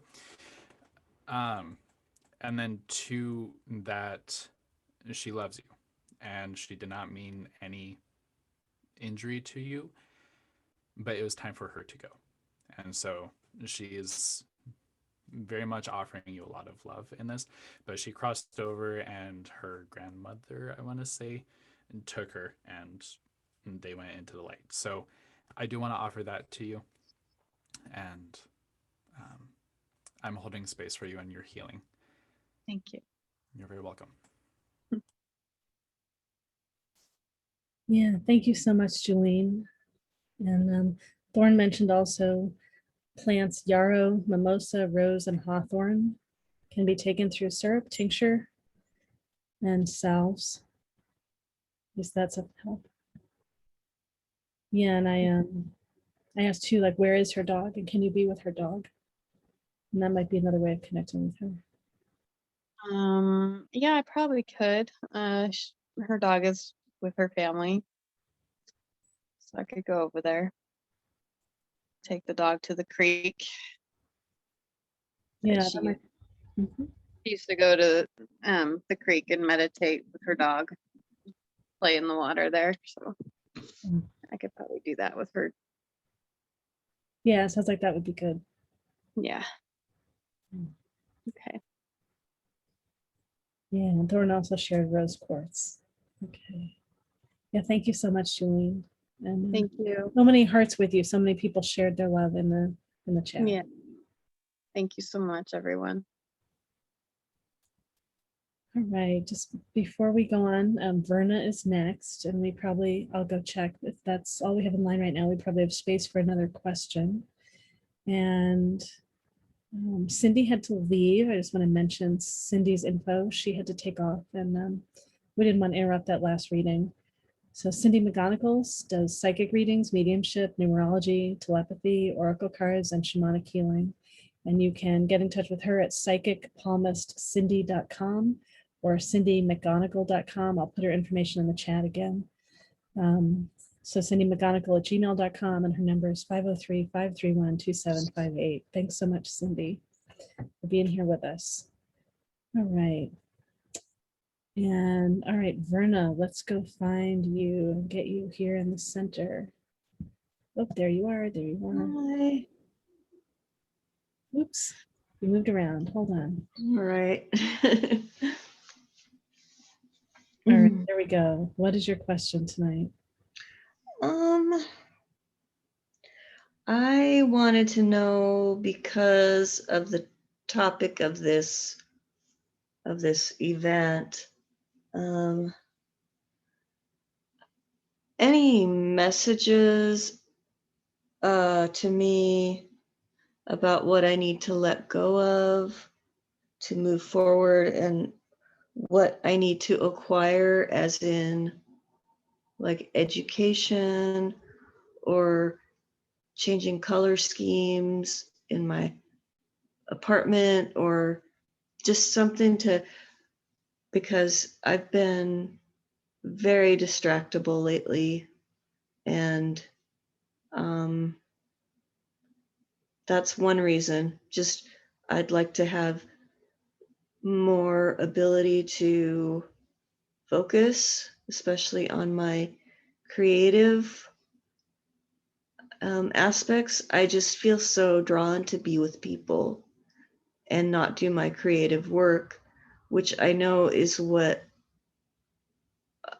I feel like my soul wants to do. So anyway, that's kind of my questions.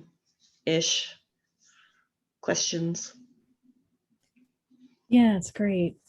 All right, Michelle, let's get Michelle up here. And Galactic Ashley, and all right, great. Okay, Michelle, go ahead. Namaste, Verna.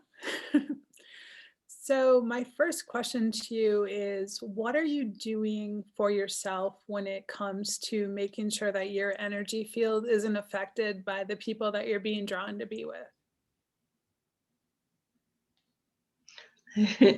Not much. Okay. I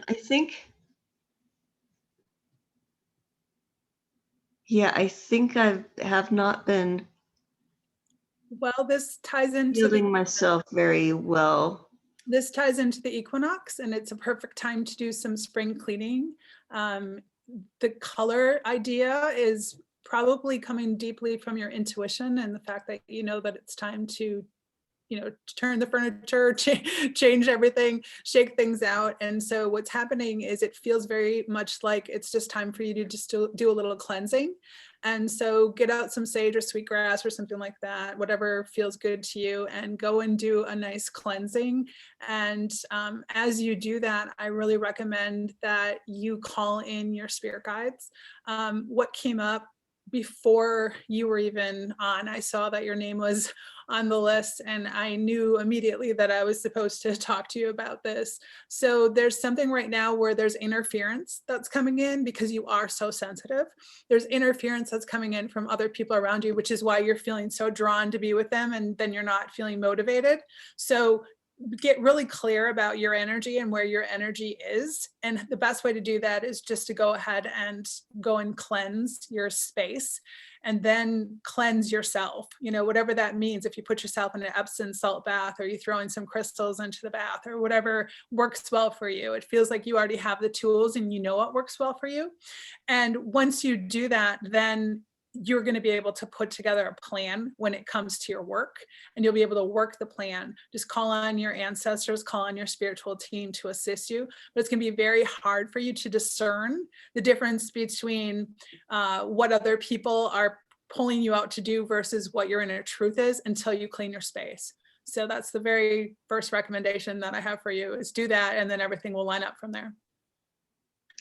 Thank you. Thank you so much. You're welcome. All right, Galactic Ashley next. Sure. So maybe I misheard, maybe I misheard, but I'm just going with what I heard. I mean, in your question. I understand that it feels, or from what I thought I heard, is that you are wanting to connect with other people, and that feels fine to me, because your creative process might be shifting. And so to allow your process to change, because when we change vibrationally or internally, our external process about how we create also changes. And so people might actually be a part of your creative process. So it might be that you go out, you have, you connect with human beings, and then it sort of sparks ideas within you because you see something, or you're out in the world. And then you come back and then you write or you create what it is that you're creating.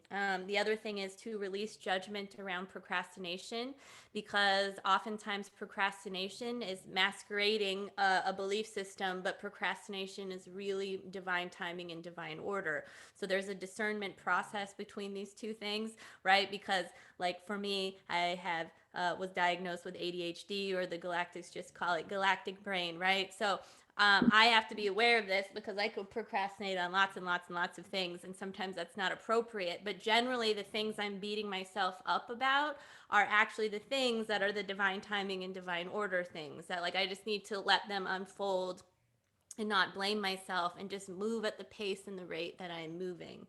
So, but the biggest thing is to give yourself permission to get rid of procrastination, and just to allow and ask for divine timing and divine order and purity of motivation without blaming yourself. It doesn't mean that you don't have a plan. You can have a loose structure, but give yourself permission to sort of fluctuate and to move around in that structure that you're creating for yourself. And I'll just leave it at that, I think. Thank you. Thank you so much. Great. All right, we've got Thorne and then Susy. So interpreters, what do we want? Okay, great.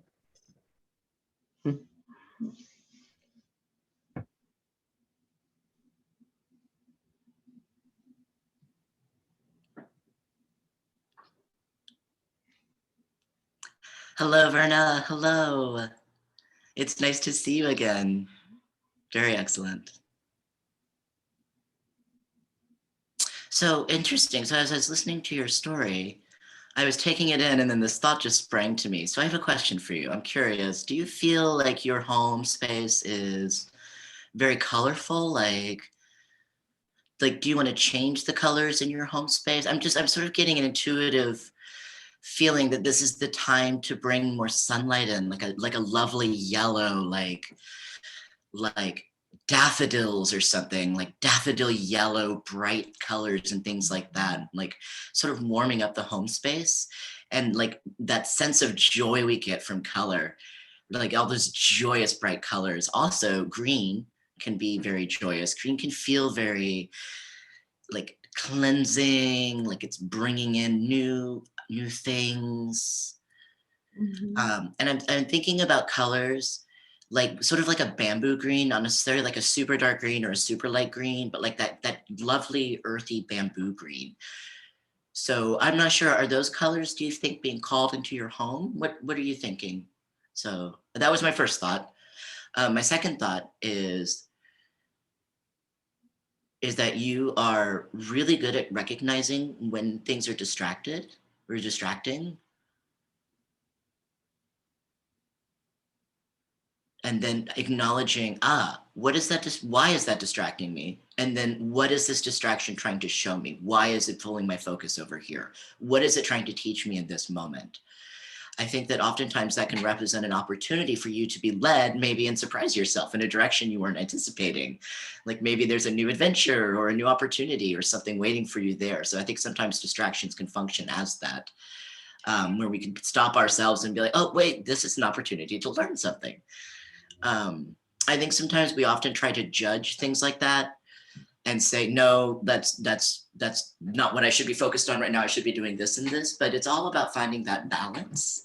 And I think if we could let go of that judgment and understand again that this is an opportunity to figure out like what's actually going on. I think if we can take away some of that judgment from it's either dark or light, it's like, no, it's a spectrum, or there's things to be learned here. So yeah, just being patient and kind. But my last little before I wrap up real quick, I want you to trust yourself, trust your question, allow yourself to ask these questions, and allow that to guide you. And the reason I say that is oftentimes the universe will tell us, society will tell us, no, stick to the plan, follow 9 to 5, be a company man, don't ask questions, and that's so against our intuitive nature. The universe is actually trying to guide us by having us ask questions. And that's how we grow, is when we eschew those sort of mores of society, to stay in line and not ask questions and follow the leader. I feel like you're sort of looking for where your hidden joy is. And I'm excited for how that might pop up and manifest for you. I think that will help make a connection for you. So I really want you to just enjoy yourself, sort of cherish when you do notice those things and those opportunities. And again, as those opportunities manifest, 10 times out of 10, they lead to something else that was meant to manifest. So yeah. So that's sort of where I was at. And then another thing too is maybe get outside, try a walk in nature, maybe try some yoga, some dance. Sometimes we sort of don't allow our bodies to move enough, or like, even just moving in the room or something, or just moving objects around can really shift your perspective. And again, really spark that joy that we didn't realize. And again, that can lead to the next step in our growth that we weren't aware of. So that's just sort of what I'm thinking about. I'm excited for you and I'm curious for your next steps. And I know you're on the right track, Verna. You are on the right track, 100%. So just keep going, listening to your heart, and trust yourself. And I'm rooting for you. So yeah, I'm excited to know more about your journey the next time we see you. Yeah, thank you so much. Thank you. I'm going to say briefly before Susy goes, I have the hit that you should go outside. It's starting to warm up. It's starting to be nice. Certainly during a couple of hours of the day, it's warm enough here. I would go outside so that you're in a place with people where people are around you while you're doing your creative work. I so understand that you need connections with people. Right. Okay. Yeah. And then there's that cafe that's up by you when it opens again on the north part of Everett. I don't know if it's still, if they're open yet, but that might be a place that you could at least walk in and get something to go sit outside. And that way you can connect with people there. And that's a very creative space. Okay. Yeah, that's a good idea. And then there's also, I don't know if you ever go to the co-op market that's there in Everett. It's on the way to that other cafe. So just being in there and being in so traveling through those places when you're about to do your creative work, I think that'll really help. You feel the energy of people and you can be with people while you're doing your creative work. Yeah. That makes total sense. Thank you. Yeah, you're welcome. All right, Susie, go ahead. Oh, y'all will make me sound so smart because everything Thorne said, I'm like, yep, yep, yep, except the colors. Thorne got yellow and green, and I got blue. I looked up crystals for focus and concentration. So I got like sodalite and blue calcite and all these blues. So it's going to be whatever colors are uplifting and make you focus. And the idea of getting out, and I know the co-op you're talking about, that has a great energy to it. I was seeing that you go out and observe people. There's that great overpass, the Marine View Drive overpass is new in North Everett. You know, walking along there, it's a beautiful, amazing thing. And then observing people and making up those stories. That's part of the creativity, I think, that's fun for me. That's fun to see what you think about folks. The fact that I love that Thorne was saying distractions are opportunities for learning. Absolutely. Look and see. And it's not necessarily a distraction. What if you're just conserving? The procrastination is possibly energy conservation. So you're waiting for things to become divinely aligned. But doing all these little tasks, these little things, going out, observing people, finding these colors that make your heart happy, that calm your mind. I think those are all part of this greater lesson you're looking for. What else do I have? Nope. Anything else is repeating. So good luck. Thank you. We'll talk to you. Susie. Mm-hmm. All right, practitioners, anything else for Verna? I do have a little bit. Let me figure So, out who you are. Sorry, who is this? Is this? Oh, I'm sorry, it's Marcia. Marcia, we can find you. I should have raised my hand. Okay, here we go. Get you to the front. All right, go ahead. Okay, so I agree with everybody else, and I want to add that doTERRA essential oils has a blend that's called Focus, which might be really good for you, but I get something like if you put a couple of citruses together and then add in like a cedar wood, that would be really good for you too.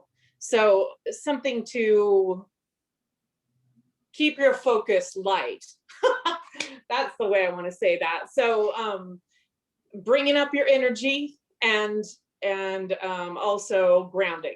So the other thing was, I agree with everybody else that said, it seems like what you're moving into is going to be connections with people that lead to your creativity. So, but the creativity is spurred by the connections. So yeah, don't judge yourself for getting out and seeing people.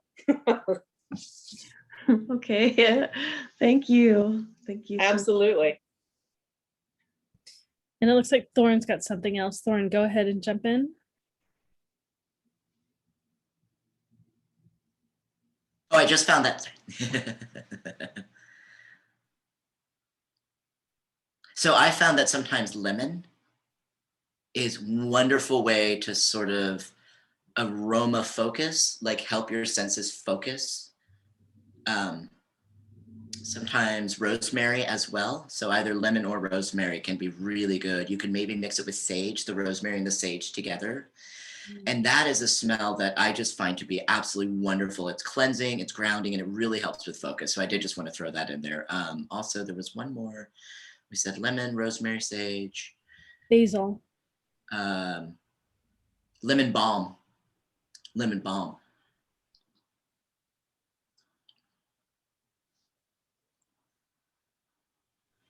Sorry, no, other people are sharing other oils. I'm getting that all mixed up. I thought maybe it was Thorne.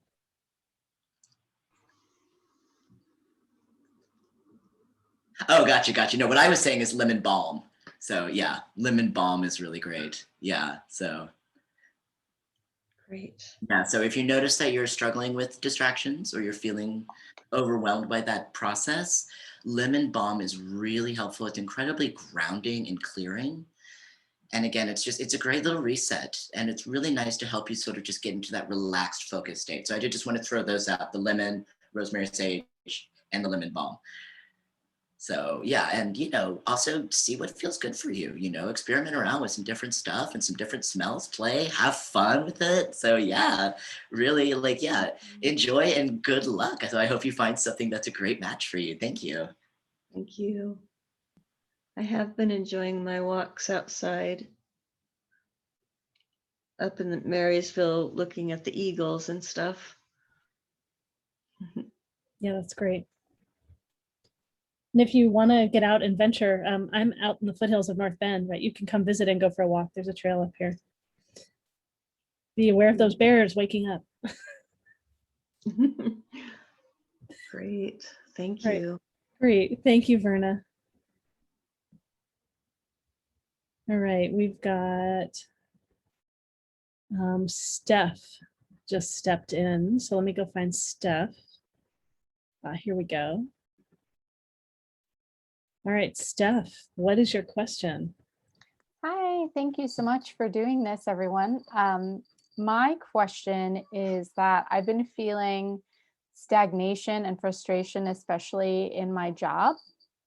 And I wanted some guidance as to whether I should be looking for different work or if I should stick it out, or if there's something I can do to open the flow there again. That's mainly my question. And do you mind sharing what are you doing right now? I work from home. I'm an operations manager for a startup, but the startup is having issues and we don't really have a clear product anymore. The one we started with has evolved to something else, and that's evolving to something else, and they don't really have a clear vision anymore on what our product is. So it's a little nerve-wracking. So, right now we're in a development phase. So I have very minimal hours at work when I usually have full time. Luckily, I'm on salary, so I'll still get paid, but who knows how long they'll be willing to pay me for not working very much. Right, So, right. yeah. So one of the pieces I see in your eyes is that integrity is really important to you. So Yes. aligning on integrity, and you can feel that something's not quite right, something's not matched up and lined up right now. Mm-hmm. Yeah, and it's, I think, to check in and see, like, do you feel in alignment and in alignment with like who they are at their core, the core leaders, founders? Like, and you have this, are going to find the right thing or not? I do really like the owner. He's a life and business coach, and he cares deeply about people. His mission is to help entrepreneurs like achieve their dream lifestyle, so to free up their world so that we can automate things for them, create systems, and then give those people more time to themselves, because small business owners work so hard and more than 40 hours often. So I am in alignment with that, with helping small business owners, especially mothers. A lot of our clients are mothers, and I'm a mother, I'm a single mother. So that definitely is something I feel aligned with, but I don't know how we're going to get there. Yeah. And so the thing that occurs to me right now is, have you talked to him about how much you care and how much you support him, and you feel just some concern, and is this sustainable? Yes, we just had our quarterly strategic planning meeting on Wednesday, and I did share my feelings. And the thing is this company was very impulsive the way that it began. He had a coaching client that needed something, and he's just like, we'll figure it out. And then it, started to spread. Oh, we'll figure it out for that person. We'll figure it out for that person. And it's just there's no clear product, and there's no clear expectations for the client either. Yeah. And so one more thing too is that part of the gift that you bring is in finding the themes and getting it to flow in a direction where there'll be some consistency. And you have to really sort out, does he want you to give it and he's really open to you giving this, or will he feel resistance to it? Like he wants it and he doesn't want it. And then if he really does want it, are you letting yourself really step in and share what you see and see ways that could ground? I do share, and he does express gratitude for that. On Wednesday at the end of the meeting, he thanked me for my input and said that it really helped shape the way that the conversation went for him, and that I gave him some good things to consider. But he's always in creation mode, and I'm in, okay, that's a great idea, but how do we actually execute that effectively and help the people and get the results for them that we're trying to deliver and that we're promising? So part of it is that you're always going to see those things faster than he will. You'll see the need for it. And I encourage you to see ways for the business that might be useful for him for whatever business it evolves into, that he has systems in place, right? It might be something about marketing and contacts for people. And so, something with getting, sales flow, so that when they can do something with it and they know what they're doing, like those things are there. That way you'll feel productive. You feel more of the need to be productive, and he's much more of an ideator, it sounds like. So finding a way that you can both feel satisfied. And I'm always a fan of like having yourself prepared for whatever might be next. But at the same time, I just think you need something to do. Yeah, I did present, I have an idea to create a community aspect of the products, because we do have quite a few clients we've served, but it was like a temporary situation. But I think that we should have a community where we do like a Zoom call once a month or something and bring everyone together, because they're always asking me, what is so-and-so doing, or what's everyone else doing in this company? Because we have like a direct sales company that we help. It's a makeup one. And the girls are always like, what are the other artists doing? And I'm like, well, let's bring you together and you can talk about what you're all doing and you can share ideas and help each other. And he really liked that. He was very receptive to that. So I am just sort of waiting for the right moment to like put it in when we know what we're selling, essentially. Yeah, I just want to encourage you to not wait too long. He seems like someone that's going to be in evolution. And yeah, no, you need to do in order to feel good. Yeah. He just wants to help everyone. So yep, it's a good and a bad thing. May have lessons with getting practical too. Galactic Ashley's ready with more. Okay. Well, I just agree with what Laureli is saying. If he's going to be open, like, you are director of operations, right? Like, isn't that what you just said? Yeah. And that's super, super important. So I can just speak, I'm a creator. I can make ideas, and then I want to do them. And even though I have a small business, it's just me, but I also have people around me in the form of mentors and business people, and especially my website person and my assistant. Like, I have all of these ideas. I need you to, because I know that I would just be all over the place, right? And I am giving them permission, similar to I was an athlete at like very high levels, and it's just like I give permission to my coaches to yell at me or to tell me what to do, so that we can sort of funnel all of these ideas into something. And so I feel like if the person that you're working with is self-aware enough to know that they need somebody to help them to sort of put things in boxes where they need to go and to create deadlines so that there's something to work towards, like you are needed. And it's really important. And so I come and I vomit out all these ideas and getting all this guidance and to do it. And then like sometimes my website person who like works together with me is like, that's a great idea. We're going to put it over here and we can do it after this other thing. And so I'm like, fine. So then I hustle through this other thing so I can get to the thing that feels very exciting for me right now. Mm-hmm. Right. But all of these things then create like products, right?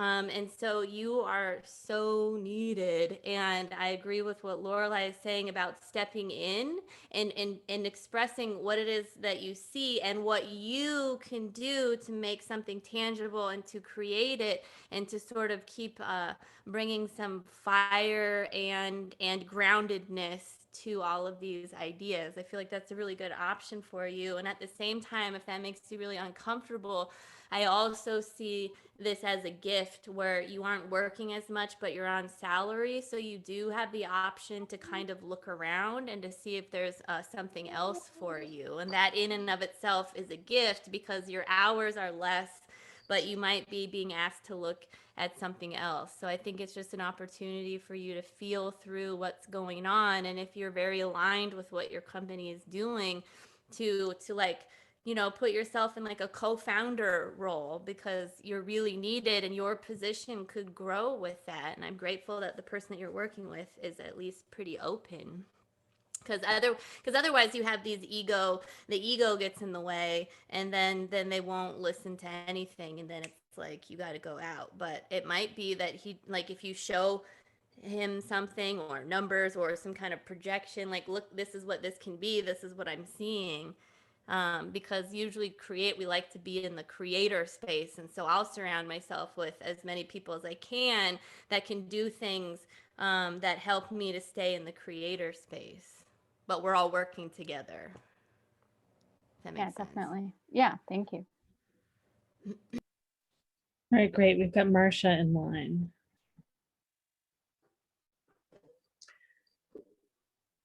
Hello, Steph. Hey, Marcia. I agree with Ashley. I totally think that, I mean, I would love to be more surrounded with people that could keep me organized. And so I feel like you could suggest that you like bring together a business plan so that you could coalesce everything. You know, he's got wonderful ideas and wants to take care of everyone, but you're the engineer behind everything, right? So if you could and it's a great time to do it, because gather the energy of the bear and know that you've got the organization skills and everything that you need behind you to bring that all together for him. So yeah, step into that role and move on up, sister. Thank you. I think it'd be great.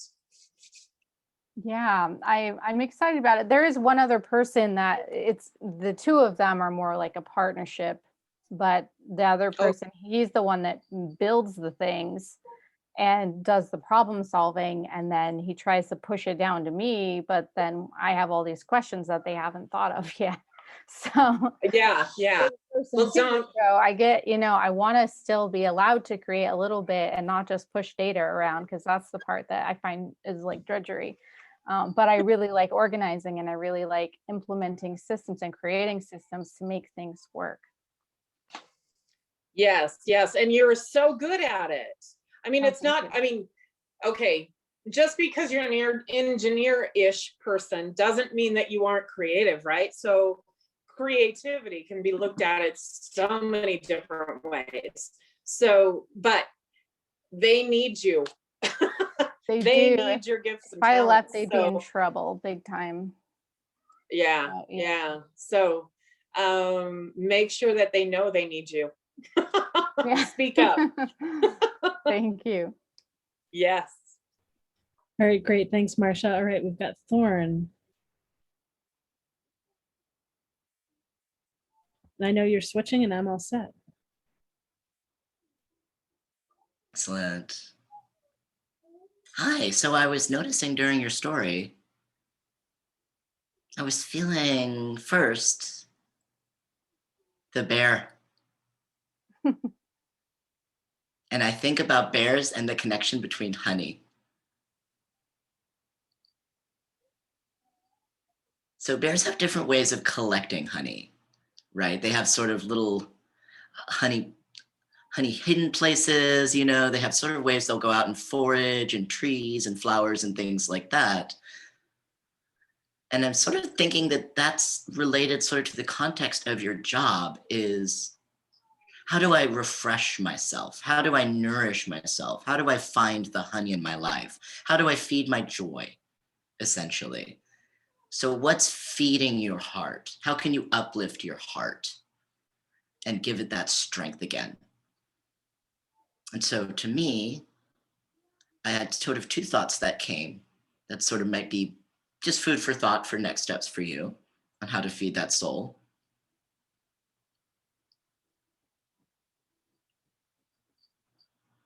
So if you think about how honey is made, that means that the bee and the bear have sort of a symbiotic relationship, right? So you have a beehive, for example, and let's say that represents your community. And then the bear is looking for food, and the bear will smell the hive, and sort of go to a sort of like maybe where the boundary is, like maybe somebody's keeping hives or something like that, right? And so the bear will go out foraging, right, using its nose to sort of sniff through the woods and everything like that. That's how it finds food and water, and it will come upon the hive. And basically what I'm trying to say is sort of follow your nose, follow your scent. Let your scent really guide you. Follow your intuition. You are a maker, you are a creator. You clearly have an intuitive sense. And so I encourage you to really delve down deep and dive into that. And also, I don't want you to so focus super outward. 1 second for the interpreter. Mhm. So I'm thinking about your work community. I'm thinking about your boss, your structure. Think of that sort of top down, sort of as like your hive, right? Like the way that like we picture a hive sort of being sort of a centralized system.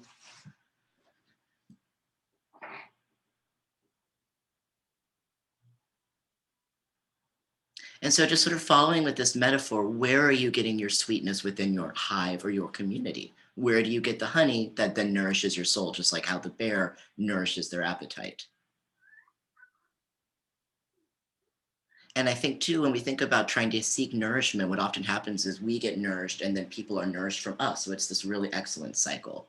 So I don't know, but for some reason, there's something about the bear and the honey that immediately came to mind. And I encourage you to sort of play with that idea, maybe see how that feels. That I sort of encourage you to go out and seek something to feed your soul. And again, that was just something that came to me that I just wanted to share with you. So thank you for the opportunity to share that sort of little metaphor that popped in my head with you. Thank you. Thank you. All right, great. Let's see. We might have a little bit more to share with you, but I know Michelle is getting ready to take off. Michelle, did you want to jump in and share just who you are and your contact info before you go? Let's see, where's Michelle? Yeah, Michelle, did you want to do that just before you leave? I know we're getting right towards the end.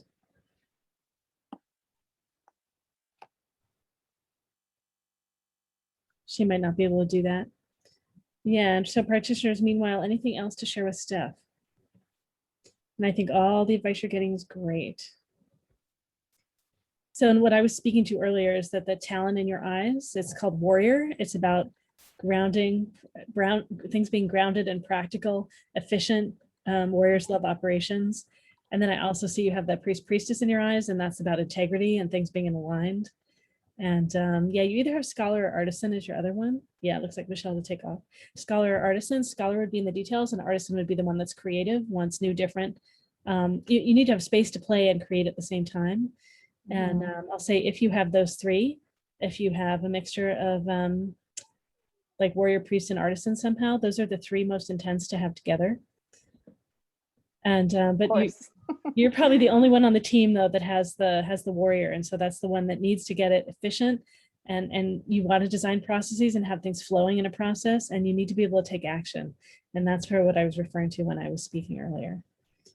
Yeah, so it's like you're the only one probably in the group that has that warrior energy. Yeah. Probably. Yeah. And it's how to, it sounds like you have a lot of spaciousness for their artisan. Like, so you need to satisfy your warrior need to be in action, and you're the one that's strategically looking out there. And so you can see, and they're thinking about whether it's sustainable.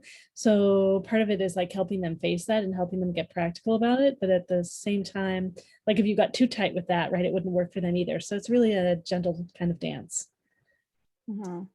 Yeah. And it's, if you also are more comfortable facing, conflict or just facing an issue than they are, then you're the one that's going to bring it up, and they'd be more likely to avoid it and not face it and not see it. So if you're able to know too what resources they have and how, just financially, how likely they are sustainable for a while, it may be that you just get to be with some, your own discomfort of the mystery and not knowing. And that's really what your journey is here. Yeah, that's possible too. If you have time, like if really they just don't have work for you and you can't figure out and create some work that's going to be productive for you to do for them, like what are you doing with your time, and are you doing things that are fulfilling for your time and really in service to you and who you are and what you want out in the world, that doesn't feel like you're taking away from them. But if you can let you do that, that'll help you be more patient. Yeah, I did join a board of my friend's nonprofit recently that serves teen mothers, and that's a new endeavor for me. Eventually, they'd like to have a paid position, and that's sort of more where my heart is leading me. If that does turn out to be a real opportunity, I gladly move in that direction. Yeah. Yeah. So that's good. Doing other things. But, and again, though, you want to have enough that you can do. Whatever it is, you need that doing and knowing that something's moving forward. So taking some little steps with them, but if you're sitting and you can't figure out enough that you can do with them, having something that you're doing. Yeah, definitely. I started a degree program online as well. So I'm trying to be productive. It's great. Yeah. And it's you have to feel that sense of productivity. It's not that you have to be productive for anyone else, really. It's just you. Right. Yeah, definitely. All right. Well, let's see. So if anyone has anything else for you, and if not, we are going to be finishing up here. Yeah, practitioners, if there's anything else. All right. Well, thank you so much for your question, Steph. Thanks for jumping in. Thank you. Yeah. All right, practitioners, let's see. Do I have us all to the front? Let me double check again. A few of us, as I mentioned, a few of us had to leave early. All right, great. Well, so everyone, thank you so much for being here with us. I'm going to put in the chat again. Yeah, I'm going to put in the chat again two things. So one is a tip jar for the interpreters. And then also, if you'd like to be included in a drawing for a free 30-minute session with one of us of your choice, if you could fill out the feedback form, that would be great. If you give us your email address, you'll be able to be connected with all the practitioners on our newsletter list, and you'll be in the drawing. So yeah, please, if you could fill that out. I recently put the information on all the practitioners in there. I can share more about that too. And oh, there was one question. Who mentioned, practitioners, if you remember, if anyone remembers, who spoke about the bear climbing a tree earlier in the session? Chances are it might have been Marcia or Thorne, but it could have been someone else too. I think it was Michelle. Oh, it's Michelle. All right. So you may need to reach out to Michelle.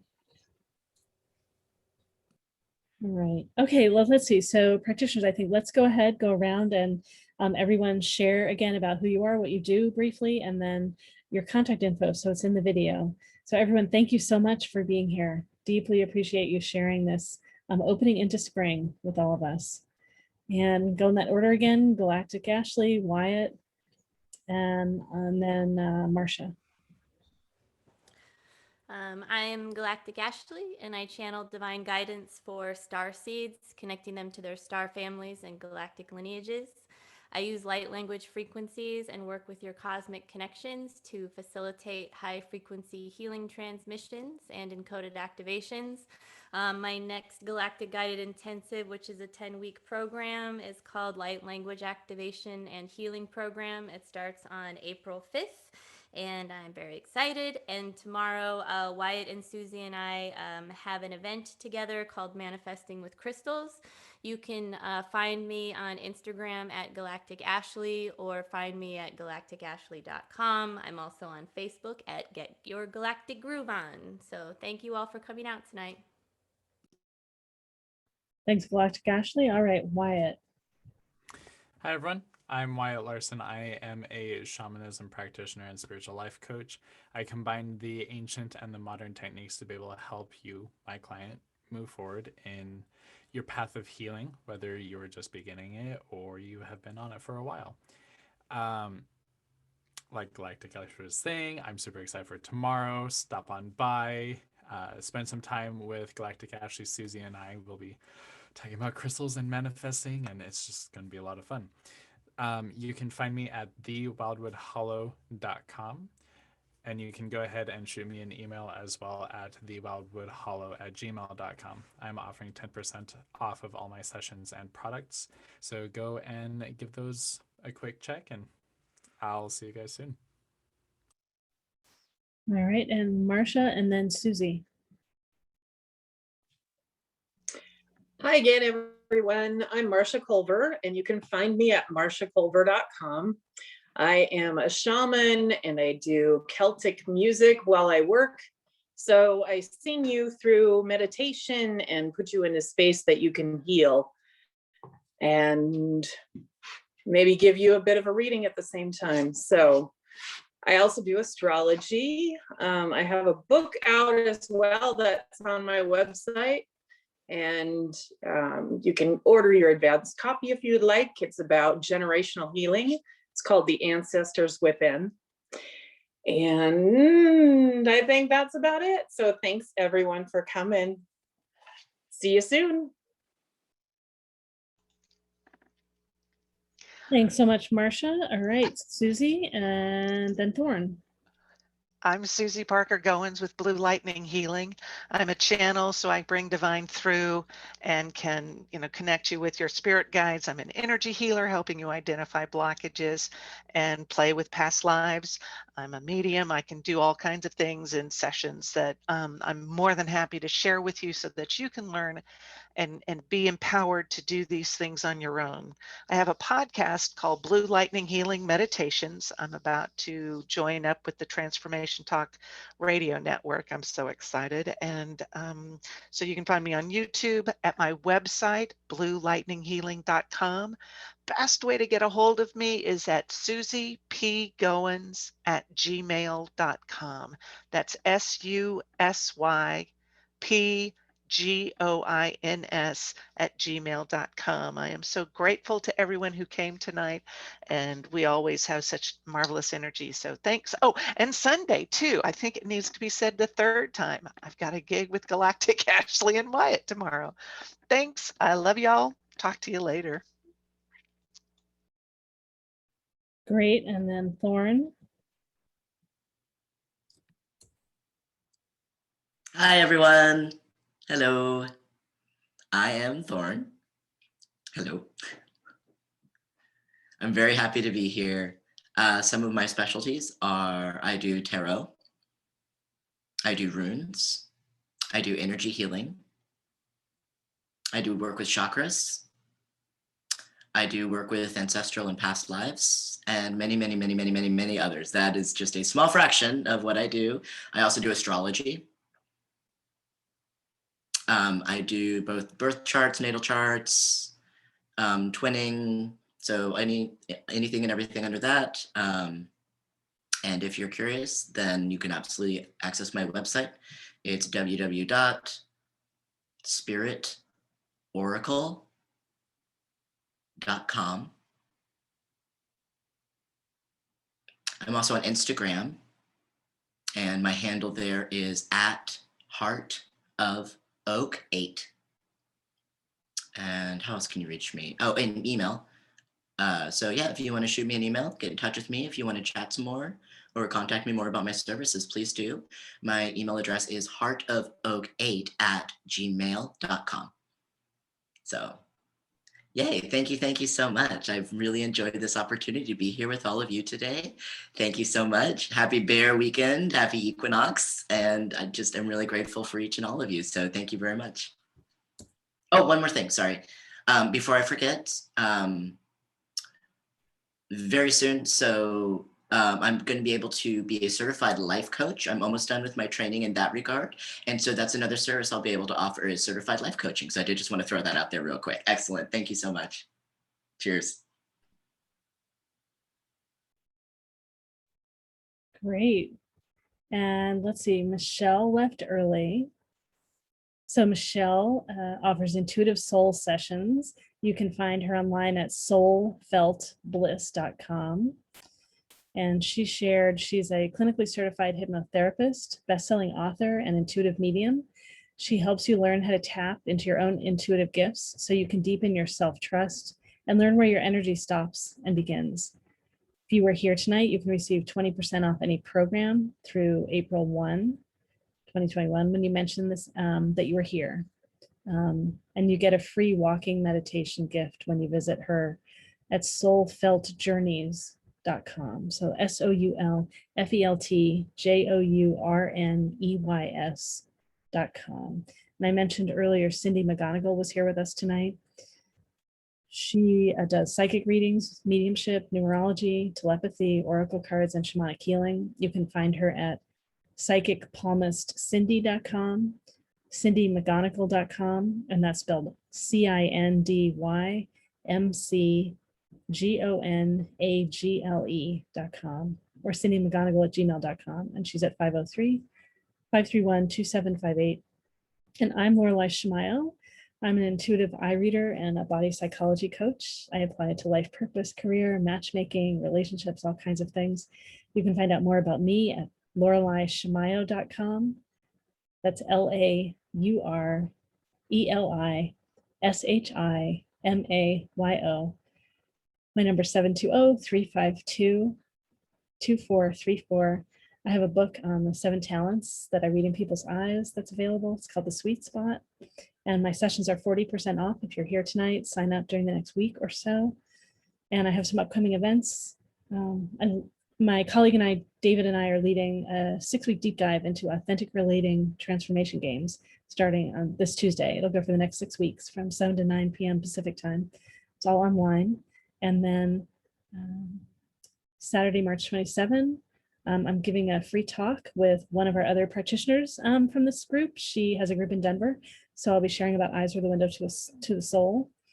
And then also leading circling, which is another authentic relating activity on April 1st. And if you are wanting to connect more deeply with yourself and others, the authentic relating events are great practice, building those muscles.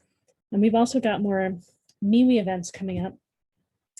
We have, on Monday, we have a panel on clarifying, releasing, and cutting cords. Then we have a fair coming up on the 26th. We have we have our first, and practitioners, if someone wants to participate in this, we are creating what this is.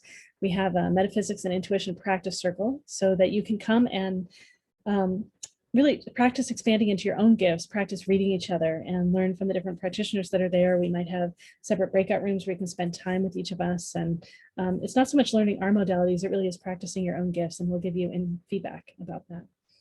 And then we have a panel on mediumship, one on manifest your dreams, one on anything and everything, which you can always ask us anything and everything, but it is a particularly wide open anything panel. Just so much going on, lots of other events too. And you can learn more about all those at mewefairs.com. That's MEWEFAIRS.com. Great. And yeah, so Thorne shared have a magical weekend. And Thorne's offering full moon Libra prep sessions as well as Equinox readings. So yeah, practitioners, anything else you want to share briefly before we finish? And we're going to be closing up. Great. Well, thank you everyone so much for being here. Lovely. Again, like we create this all together. This is how we do this, all together in community. So thank you, everyone. Yay, thank you. All of us together. All right. Feel free if you want to unmute and share your voice in the space on the way out.